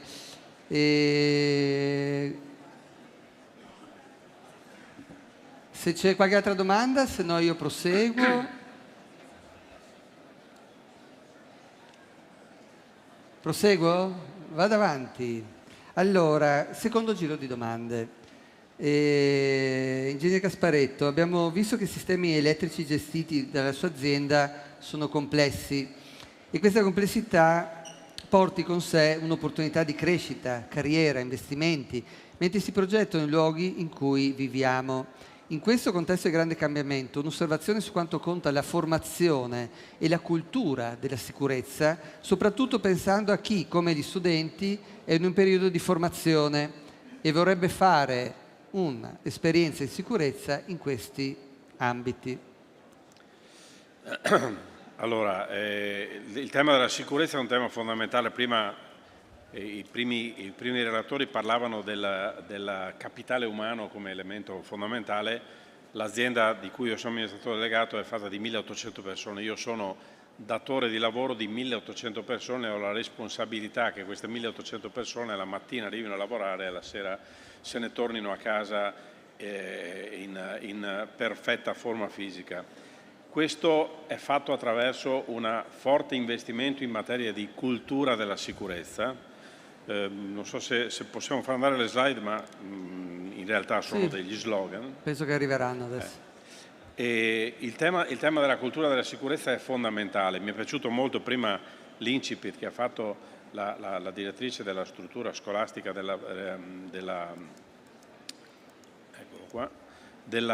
regione. Il tema della formazione è fondamentale. Noi, utilizzando molto capitale umano, siamo molto capital intensive in termini di gestione delle nostre strutture operative, abbiamo bisogno di reclutare delle persone che abbiano la consapevolezza dell'importanza della sicurezza. Per noi la sicurezza è l'elemento fondamentale. Quando arriva un nuovo nostro collega, il primo periodo è un periodo nel quale lui sostanzialmente non lavora ma studia l'ambiente di lavoro e studia le modalità con le quali si opera in sicurezza. La sicurezza deve diventare una pratica quotidiana, bisogna che ce lo ricordiamo perché si parte da lì. Se non si parte dalla sicurezza non parliamo di valore. La generazione di valore in un'azienda non è il fatturato che produce l'azienda, ma parte dalla sicurezza con la quale i lavoratori operano, perché se i lavoratori sono in sicurezza allora è un'azienda in grado di generare valore, non esiste il contrario. Questo l'abbiamo sperimentato negli anni sono stati fatti tanti errori di sottovalutazione del tema della sicurezza. Ormai il tema della sicurezza è un tema fondamentale che deve essere parte. È bellissimo pensare che viviamo in una regione che per prima ha messo la formazione sulla sicurezza all'interno degli obblighi scolastici, è sicuramente un elemento di competitività fondamentale. Che cosa noi in questi anni in cui io sono amministratore delegato da circa 10 anni, il primo lavoro che ho fatto è stato quello di mettere in sicurezza gli impianti e le infrastrutture, in modo tale che non ci fossero rischi esterni per i lavoratori. Quindi i lavoratori adesso si trovano in ambienti che sono tutti certificati dal punto di vista della loro abitabilità, vivibilità e sicurezza. Che cosa serve perché sia completo il percorso della sicurezza? Serve la consapevolezza da parte dei lavoratori e serve che i lavoratori siano Qui ho detto liberi di esprimersi, devono essere in grado di criticare le politiche della sicurezza dell'azienda, perché se permettiamo ai lavoratori di criticare le politiche della sicurezza, allora avremo una politica della sicurezza in evoluzione che garantirà. Quindi noi abbiamo una serie di canali aperti nei quali i lavoratori possono denunciare situazioni di pericolo che vedono, e questo permette di aumentare moltissimo il livello della sicurezza. Noi abbiamo dei risultati in termini di sicurezza molto lusinghieri perché stiamo facendo queste operazioni.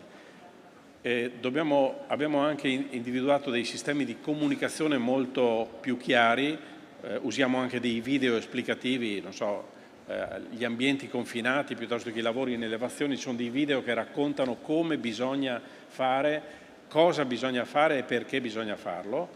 È sicuramente stimolante la prospettiva della realtà immersiva. Noi stiamo aspettando che diventi un sistema veramente fruibile. Noi abbiamo tanti ambienti di lavoro, quindi la realtà immersiva per noi in alcuni ambienti l'abbiamo già sperimentata, ma dovremmo fare in modo che questo sia un sistema di comunicazione più chiaro.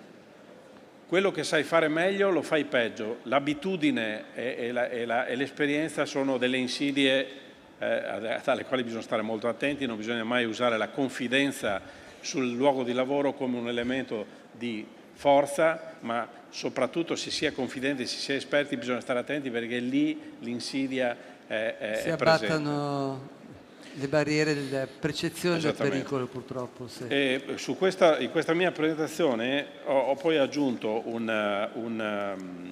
l'attenzione di ciascuno salva tutti gli altri, bisogna che ognuno stia attento agli altri.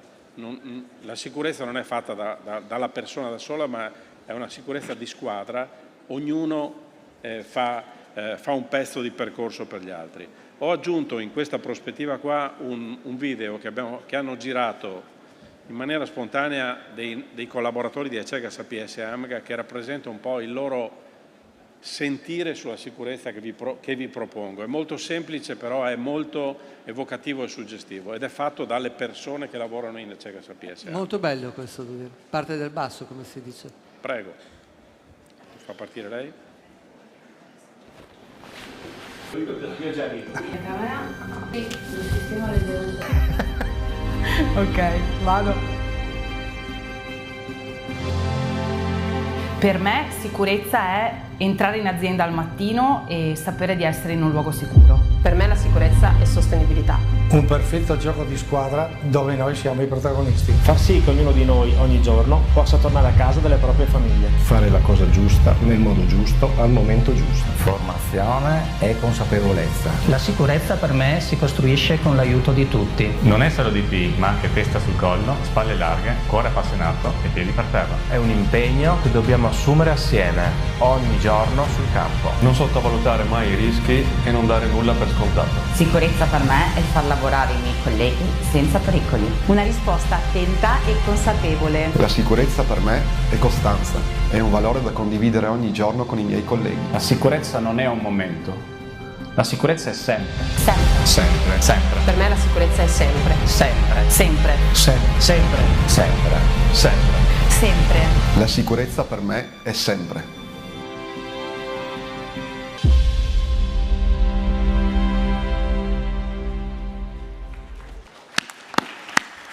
Molto molto bello.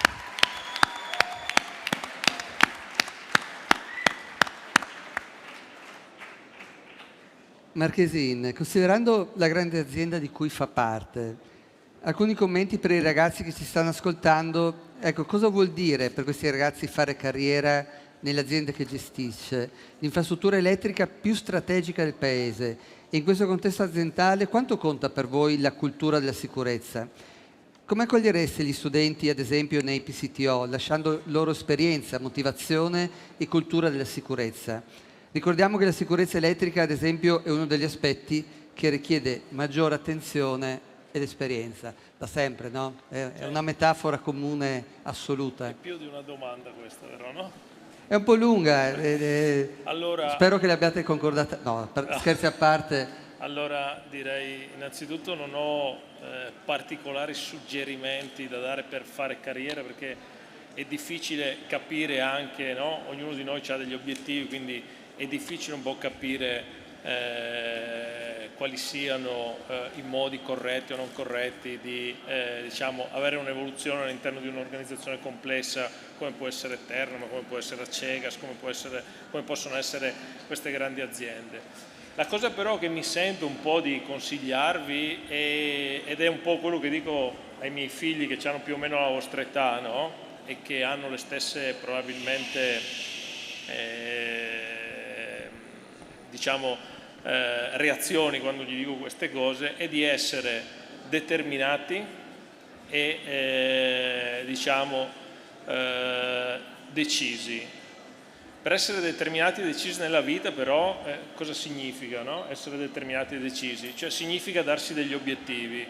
È quello che vi chiedo, visto che voi comunque sarete il futuro e uno di voi probabilmente potrà governare quella che è questo grande fenomeno della transizione energetica, potrà vedere dove la nostra generazione ha solo immaginato, no, di arrivare, è quello di darvi obiettivi sfidanti. Non datevi obiettivi a ribasso, non vale la pena, no, vivere nella comfort zone per diciamo non avere una vita troppo disturbata da quelle che sono le proprie aspettative.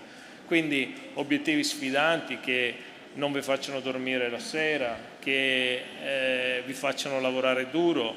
Poi l'obiettivo magari non viene raggiunto pienamente, ma sicuramente atterrerete in un posto dove, se vi siete dati un obiettivo poco sfidante, non atterrerete mai. Da questo punto di vista, diciamo, per chi come voi ha intrapreso un percorso tecnico-scientifico, la laurea in ingegneria qui a Trieste risponde, no, a questi requisiti.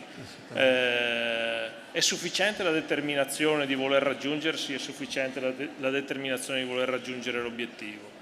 Lato nostro, se avrete l'opportunità di entrare diciamo, in un'azienda come Terna, sia per fare il PTCO, sia per uno stage, sia per una tesi, sia per lavorarci, la prima cosa di cui vi accorgerete è che dal primo giorno sarete seguiti da due, diciamo, strutture ben precise che si occupano, una di formazione e una di sicurezza. La sicurezza da noi è, diciamo, il primo pillars, in quanto, come immagino anche dal distributore, soprattutto per le persone operative, la corrente elettrica non c'ha grossi margini di errore, no? E quindi l'azienda negli anni si è dotata di tutta una serie diciamo, di procedure e di processi atti non tanto a insegnare quanto a creare, come diceva l'ingegnere prima, una cultura della sicurezza. Vi lascio due esempi, no, di cui ne abbiamo già sentito parlare prima. Uno è personale nostro operativo, viene formato in aula, poi viene testato attraverso la realtà aumentata, la realtà virtuale, quindi la salita, la discesa dal traliccio, la sostituzione di tutti gli equipment del traliccio vengono fatti tutti attraverso la realtà aumentata, cosa che è partita da un paio d'anni, diciamo. Dopodiché viene fatta la prova e la formazione in campo, e dopo viene rilasciato di fatto, fatemi passare il termine, una patente che viene rinnovata periodicamente e che permette al lavoratore di avere la piena sicurezza che non solo lui stesso è formato bene, ma anche le persone che lavorano con lui, perché è sempre un lavoro di equipe. Considerate che noi abbiamo delle squadre che fanno lavori sotto tensione, no? Quindi vuol dire che si portano o alla stessa tensione della linea, quindi 380.000, 220.000, oppure lavorano in prossimità completamente isolati. E sono un po' delle professionalità particolari a cui viene data un'attenzione particolare. Il secondo esempio che vi voglio portare è su come noi manteniamo, formiamo il personale che lavora in turno. Terna gestisce infrastruttura, ha 5 sale controllo in tutta Italia, una che si occupa principalmente della rete primaria e 4 territoriali che si occupano invece di quella che è la rete secondaria. Sino a 10 anni fa, io ho fatto per 15 anni il turno, diciamo, tu ti misuravi a seconda delle sfide che quotidianamente avevi, quindi degli eventi che registravi. Ora attraverso un simulatore siamo in grado di diciamo, simulare quelli che sono gli eventi che possono accadere nella rete elettrica, vedere il comportamento degli operatori, ok?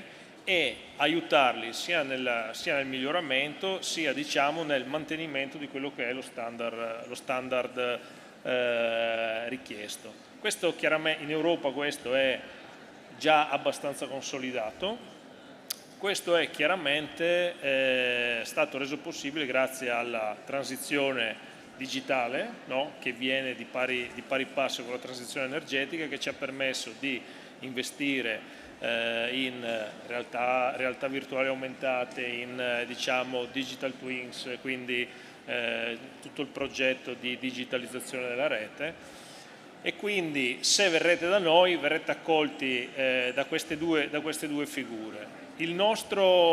Questo per significare cosa? Che l'asset più importante di Terna, come è stato detto prima, non sono né i cavi in corrente continua, né le stazioni, né i compensatori sincroni, ma è il capitale umano, perché senza le 6.000 persone che lavorano in Terna noi questa cosa non la facciamo, no? Quindi è fondamentale la formazione e la sicurezza del personale nostro. Ultima cosa, diffidate di percorsi che non mettono, di aziende, di percorsi professionali piuttosto che formativi, che non mettono al centro la formazione delle persone e la crescita delle persone. Sono sicuramente percorsi che nel tempo si dimostreranno poco felici, per non dire infelici. Grazie, grazie. Un applauso.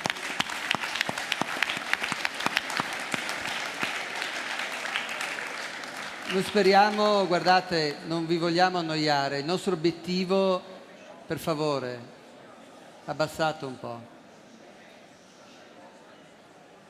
Il nostro obiettivo è quello veramente di farvi comprendere al meglio che tipo di realtà aziendali ci sono e quale potrebbe essere la prospettiva di lavoro e in che tipo di ambiente vi andreste a confrontare quotidianamente. E avete sentito oggi, continuamente si parla di tecnologie innovative, HoloLens, Digital Twin, droni, ecco. Voi potete essere i protagonisti di domani e abbiamo bisogno di voi, se no non saremmo qua oggi insieme a voi.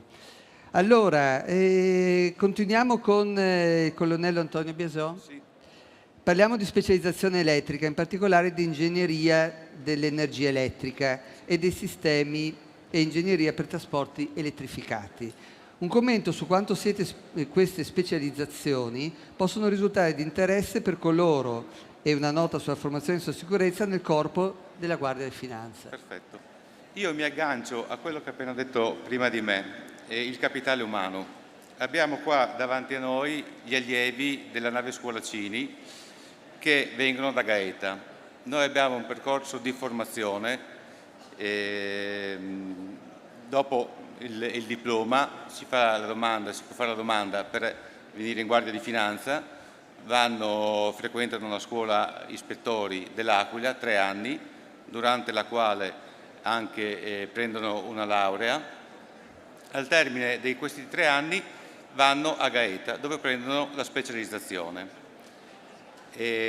A noi avere del personale formato è importantissimo, perché come stavo accennando prima, i mezzi nostri li costruiamo noi insieme alle aziende. Noi facciamo l'elenco delle nostre esigenze, cosa ci serve un mezzo, con l'azienda elaboriamo un progetto, anche da noi adesso abbiamo assunto degli ingegneri navali o ingegneri meccanici che ci aiutano a formare questo progetto. Una volta che abbiamo fatto il progetto lo testiamo sul campo.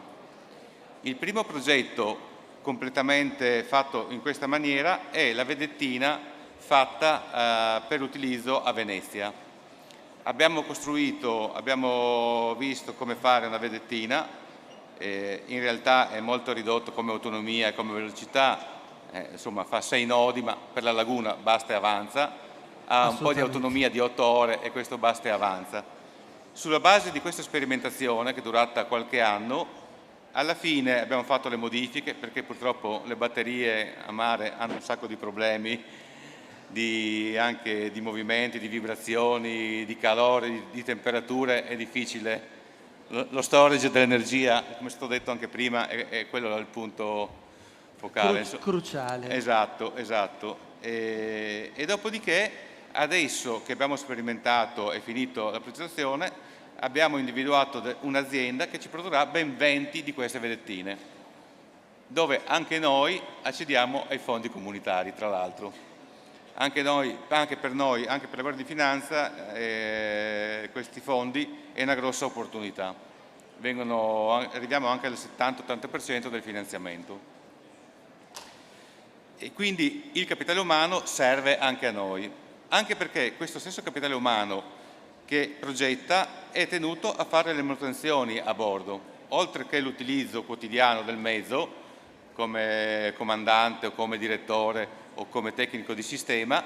Questo personale deve fare anche le piccole manutenzioni, le veloci manutenzioni, insomma.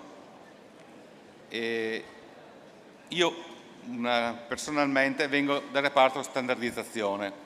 Veniamo da un periodo in cui avevamo 40-50 mezzi, tipologie di mezzi, uno differente dall'altro, e andiamo verso 4-5 non di più mezzi, dal pattugliatore, quello grande che sta fuori giorni e giorni, alla vedetta, quella da inseguimento, alle vedettine della laguna, insomma. Ci focalizziamo su pochi mezzi ma standardizzati, con ovvi benefici di rifornimento, di approvvigionamento, di manutenzione, tutto calendarizzato. E quindi questo avere pochi mezzi ci dà però grandi benefici nel futuro.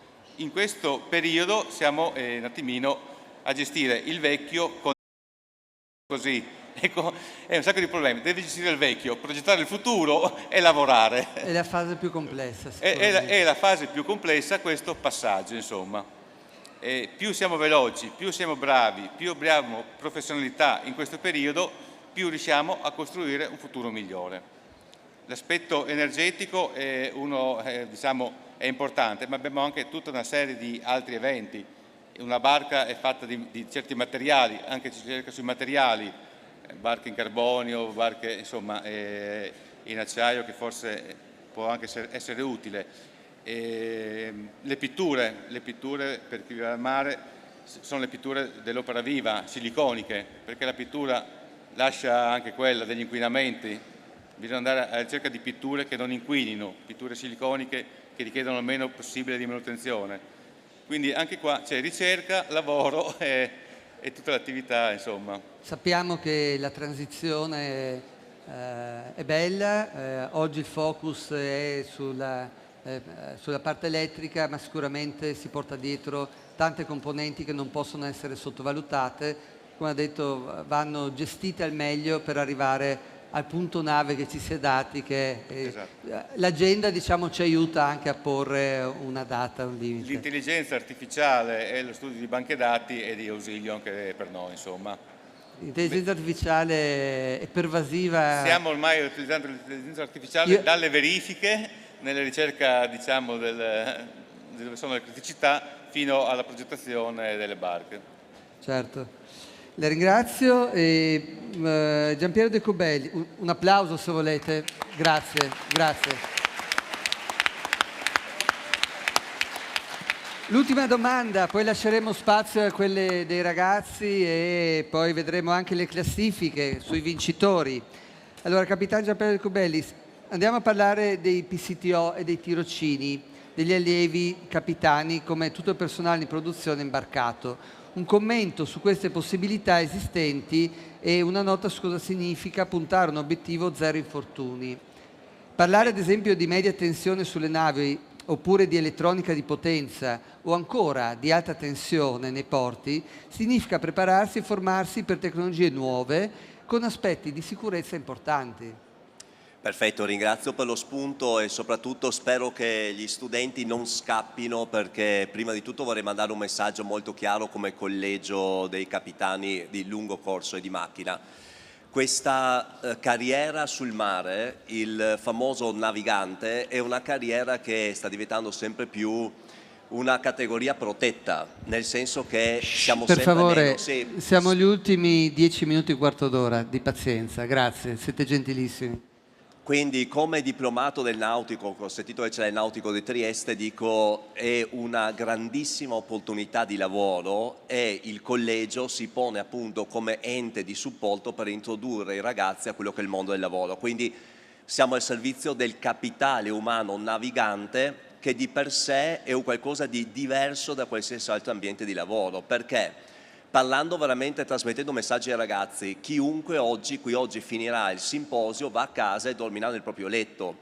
Il personale navigante non dorme nel letto, dorme nel letto di una nave e soprattutto deve sviluppare quella fiducia di team, di gruppo, che è fondamentale per raggiungere l'obiettivo.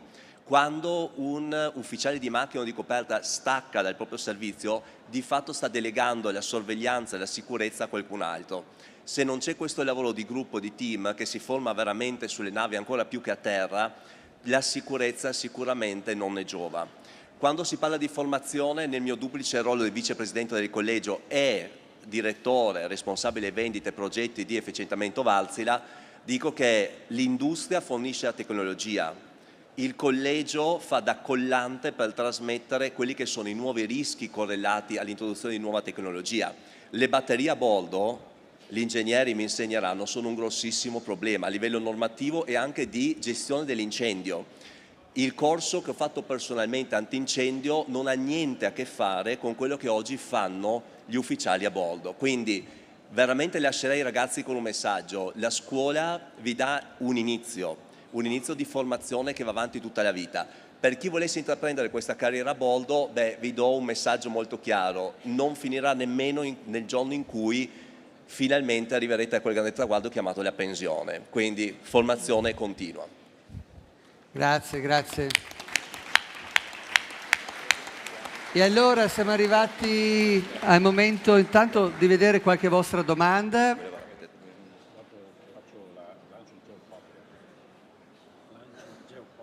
Ah, giusto. Scusatemi, no, mi sono dimenticato io perché pomeriggio c'è un evento qui, dovevo dare lo spunto, mi sono dimenticato. Ingegnere Gasparotto, se vuole... Sì, vi rubo solo un minuto, perché oggi pomeriggio come CECA Sapienza e AMGA abbiamo sponsorizzato un evento di divulgazione scientifica perché sbarca qua a Trieste il progetto Geopop, che è un progetto editoriale di divulgazione scientifica che ha oltre 10 milioni di follower nelle varie piattaforme social. Oggi è un approfondimento sulla comunicazione scientifica e partirà sul tema idrogeno. Ci sarà anche una sperimentazione di produzione di idrogeno, sarà oggi alle 17. Per chi di voi riuscirà a essere presente vi prendiamo molto volentieri, perché è un'occasione importante e interessante di divulgazione scientifica. Grazie, ho approfittato del palco. Giustissimo, è interessante, fa parte di questo Sea Summit che dura diversi giorni, quindi è giusto ricordare gli eventi che ci sono. Tra l'altro questo è proprio qui, questo pomeriggio. Allora, vediamo un po', ecco, ci sono le domande. Federico Tomasin chiede: come si può misurare l'efficacia della cultura della sicurezza all'interno di un'organizzazione? Mi viene da dire, il primo è misurare il numero di incidenti. Esatto. Poi lascio a voi... Posso azzardare dei flash. Sicuramente ci sono degli indicatori oggettivi che permettono di misurare l'effetto delle politiche della sicurezza, partendo dalla misurazione appunto del numero degli infortuni, l'indice di gravità degli infortuni, l'indice di frequenza degli infortuni, ma anche quelli che sono le denunce dei mancati infortuni. Sono degli indicatori oggettivi che permettono di misurare l'efficacia delle politiche. Se la politica non è efficace, questi indicatori rimangono piatti. Se la politica è efficace, gli indicatori denotano un miglioramento. Quindi questi sono degli strumenti oggettivi, bisogna puntare a quelli. Da un punto di vista Wärtsilä c'era uno spunto prima: 0 infortuni è la nostra politica, quindi gli indicatori di cui si parla sicuramente tendono allo 0, ma fino a quando non raggiungeremo lo 0 non saremo mai soddisfatti. Certo, certo. Non so se ci sono altre domande.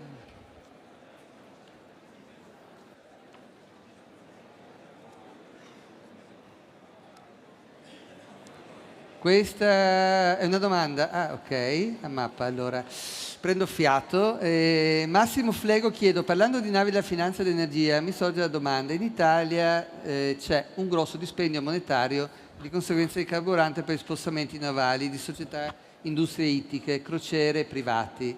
Il dispendio di carburante dunque per spostare una nave è di per sé molto elevato. È possibile dunque virare, spingere il più possibile un cambiamento generale verso il completo utilizzo dei motori elettrici in mare? Ce lo auguriamo tutti. Quello è il nostro sforzo che stiamo facendo.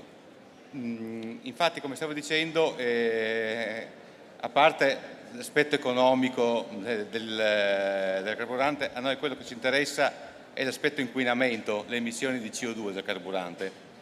E principalmente quello il motivo per cui noi stiamo cercando di passare all'elettrico. Ma passare all'elettrico per noi è difficile perché abbiamo varie tipologie di impiego. Non è possibile stare a mare 15 giorni, 20 giorni in elettrico e servirebbe un pacco batteria impossibile. In mezzo al mare non trovi le colonnine dove attaccarti, insomma. Quindi è impossibile passare totalmente all'elettrico per questa tipologia di lavoro.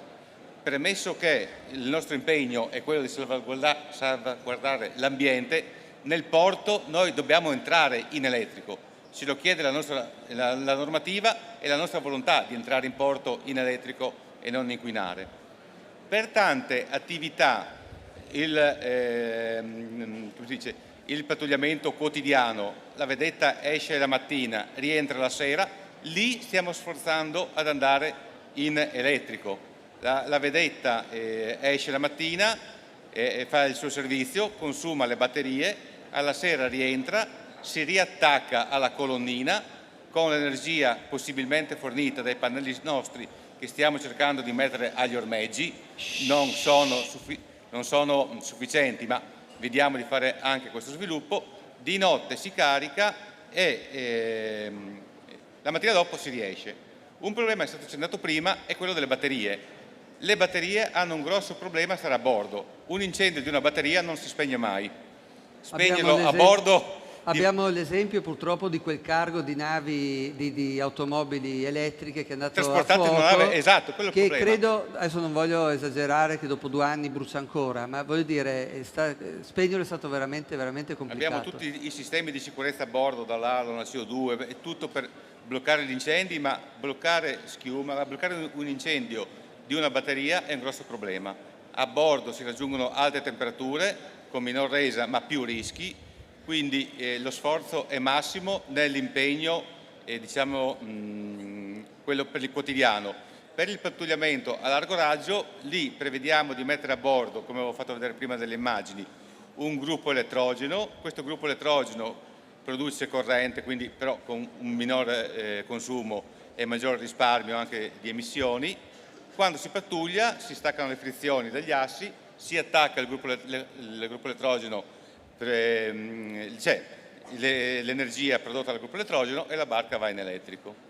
Certo, e per dare uno spunto a Massimo Flego, suggerisco a tutti voi di andare a visitare il Museo dell'Automobile a Torino. Abbiamo contato e contiamo ancora tanto in questo settore e lì scoprirete che a New York alla fine dell'Ottocento c'erano circa 150 palline per l'elettricità, per le auto elettriche in città.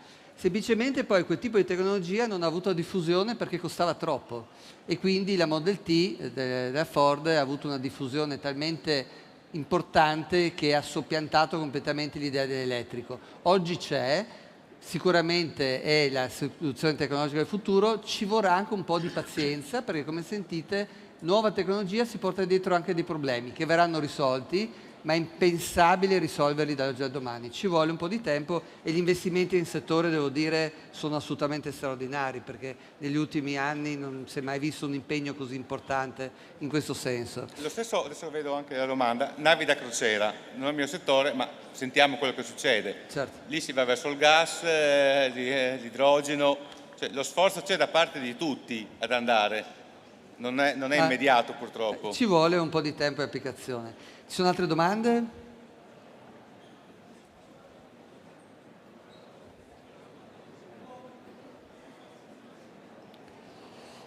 Allora, Emma Cignola dice: i progetti che riguardano i porti e lo sfruttamento del mare avranno un impatto sull'ecosistema marino?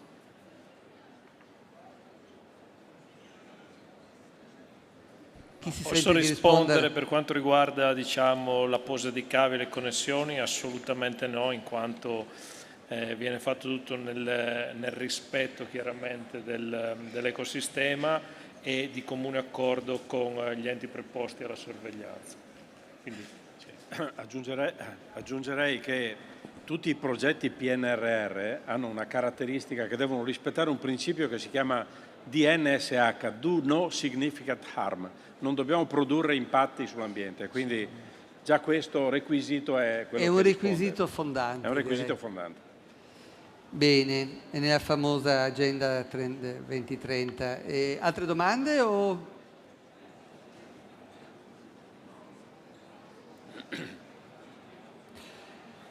Federico Tomasin chiede quali sono i principali ostacoli alla creazione di una cultura della sicurezza all'interno di un'organizzazione. Direi che questa è l'ultima. Chi ha voglia di rispondere o se volete rispondere in più? Ma io do un flash, perché uno del maggiori ostacolo è la secolarizzazione dei comportamenti. Cioè, siccome si è sempre fatto così, no, continuiamo a fare così. E quindi, cioè quasi più certo il passaparola o l'abitudine di esatto. ciò che è scritto, è questo, no? Sì, questo unito alla confidenza, no? Come quando uno, diciamo, supera costantemente in autostrada i limiti di velocità perché è molto, no? È molto sicuro, diciamo, è molto confidente. E lì è il momento, come diceva prima l'ingegnere, in cui avviene l'incidente, no? Quindi ne abbiamo da raccontare di diciamo, persone con alle spalle un background veramente importante, essere protagonisti di incidenti, grazie a Dio non mortali, ma comunque importanti, e poi quando uno va a fare l'analisi di quello che è successo, capisce che tutti quei comportamenti sono frutto di, diciamo, si è sempre fatto così, o di troppa confidenza, no? Assolutamente da scardinare. Anche per noi è la formazione del personale che va a operare, bisogna sempre aggiornarlo, sempre quotidianamente. Quindi la formazione continua come elemento fondamentale. Formazione continua, sì. E cioè, lasciare stare l'abitudine. Sì. L'abitudine è, penso, la fonte principale. Noi a bordo soprattutto abbiamo una serie di checklist e a una prima di andare in navigazione bisogna a una aver fatto tutto e non per abitudine solo visivamente, ma... Bene, io ringrazio i relatori, vi prego di fargli un grande applauso. Grazie.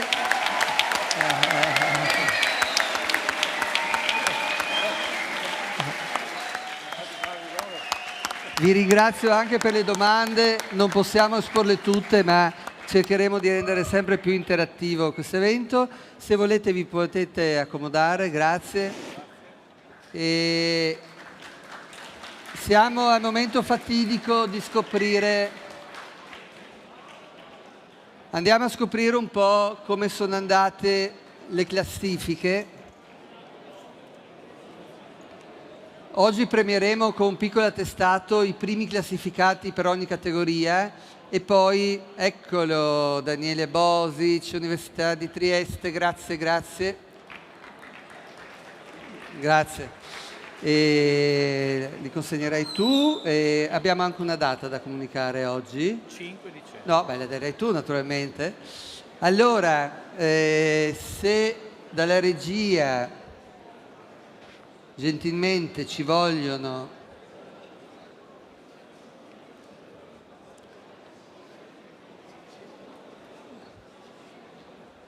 comunicare le classifiche. Allora, se vogliamo anticipare, diciamo come faremo. L'obiettivo è quello di farvi venire. Basta che lo accendi. Era già acceso. Prova? Prova. Ok. L'obiettivo è quello di farvi venire all'Università di Trieste, scusatemi, gli ultimi 3 minuti, gentilmente, siate gentili. L'obiettivo è quello di farvi venire all'Università di Trieste perché in quella giornata premieremo con degli awards dei ragazzi che fanno l'università, proprio in questo settore, ingegneri dell'energia elettrica, e lì avete la possibilità di vedere perché sono stati premiati, di vedere dei vostri possibili colleghi, se sceglierete, come noi auspichiamo, una delle materie STEM importanti nel mondo del lavoro di oggi, e quindi là poi vi premieremo tutti. Oggi diamo simbolicamente i primi classificati perché sono stati i più bravi, quelli che hanno partecipato di più e sono i primi di categoria. Ottimo, hai spiegato perfettamente. Io sono Daniele Bosic, sono il coordinatore di Ingegneria dell'Energia Elettrica e dei Sistemi all'Università di Trieste e per me è un piacere essere oggi qui. Vi consegnerò a questi primi classificati un piccolo attestato e inviterò tutti i vincitori in questa giornata nella quale consegneremo effettivamente i premi. I premi verranno consegnati nel giorno del 5 dicembre a partire dalle ore 5:30, 17:30, nell'edificio H3, aula 1A. È un'aula, vedrete, adibita a questo scopo. Riceverete informazioni a riguardo e quindi adesso ci limitiamo a consegnare alcuni attestati. Ci fanno attendere, ci vuole il rullo di tamburi.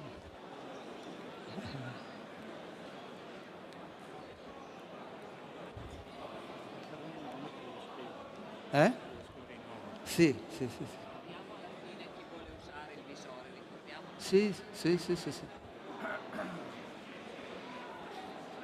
Allora, attenzione.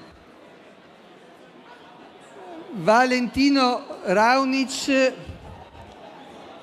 direi un applauso, è stato il più attivo e vince delle cuffie che sono delle cuffie Bose che hanno un discreto valore. Poi prego di salire sul palco chi chiamiamo: Francesco Signorini Gremigni, Noemi Fain e Cosmina Silea. Qua vedete poi in ogni categoria tutti i nomi delle persone che hanno vinto. Il primo, insomma, le cuffie hanno un certo valore, l'ha vinto uno, è migliore. Il secondo premio sono fino al numero 10, poi fino al numero 30 la borraccia e fino al numero 100 una tazza personalizzata. Quindi dove siete? E può venire qualcuno? Prego. Sali qua. Cioè il primo classificato, così imparerà la prossima volta, la punizione potrebbe essere: non ti diamo il premio perché sei andato via. No, invece no, avevano il treno, sono più che giustificati. Adesso solo un secondo che stiamo scrivendo i nomi. Venite, salite. Venite tutti i 4 che abbiamo citato, prego. Manca il quarto dov'è? Voi siete? Chi manca? Aiutatemi. Io sono Cosmina. Tu sei per il primo, tu sei? Sei Noemi? Manca Francesco. Eccoli, pensavamo di averti perso. Allora, Cosmina Silea, eccola. Una foto, spesso si c'è una foto.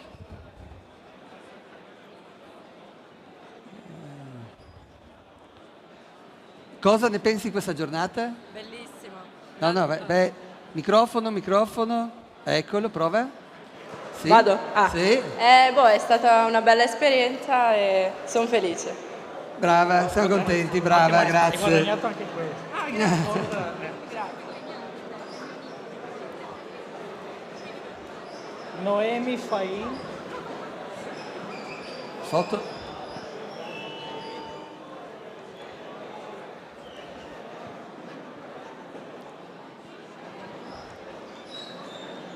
Anche a te la domanda, cosa ne pensi della giornata?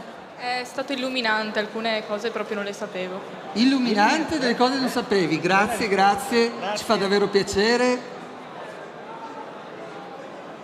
Tu sei? Giorgia, io. Giorgia, ok. Valentino, Raul. Ah no. Ok.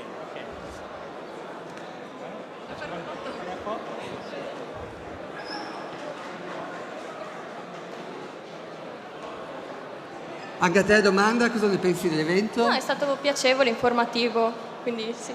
Bene, grazie. Prego. L'ultimo? Ancora due. Francesco Signorini Gremini.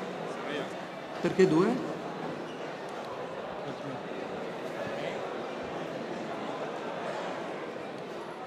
Anche a te un'opinione della giornata? Come ti è È sembrato? stato molto interessante. Bene, bene, grazie. Però gli altri? Chi sono gli altri? Sono 4, sai, in tutto? Basta. Sì, finito. A posto. Grazie, grazie mille. Un applauso. Ragazzi, grazie di essere venuti qui. Prima di andare via, approfittate degli HoloLens che sono qui in sala, che scoprite un po' cosa fa il LEF sulla sicurezza e per la formazione, e il truck, il camion che c'è esterno, che gentilmente la Guardia di Finanza ha messo a disposizione, e vedete un po' di tecnologie attive. Grazie a tutti, una buona giornata. Andiamo.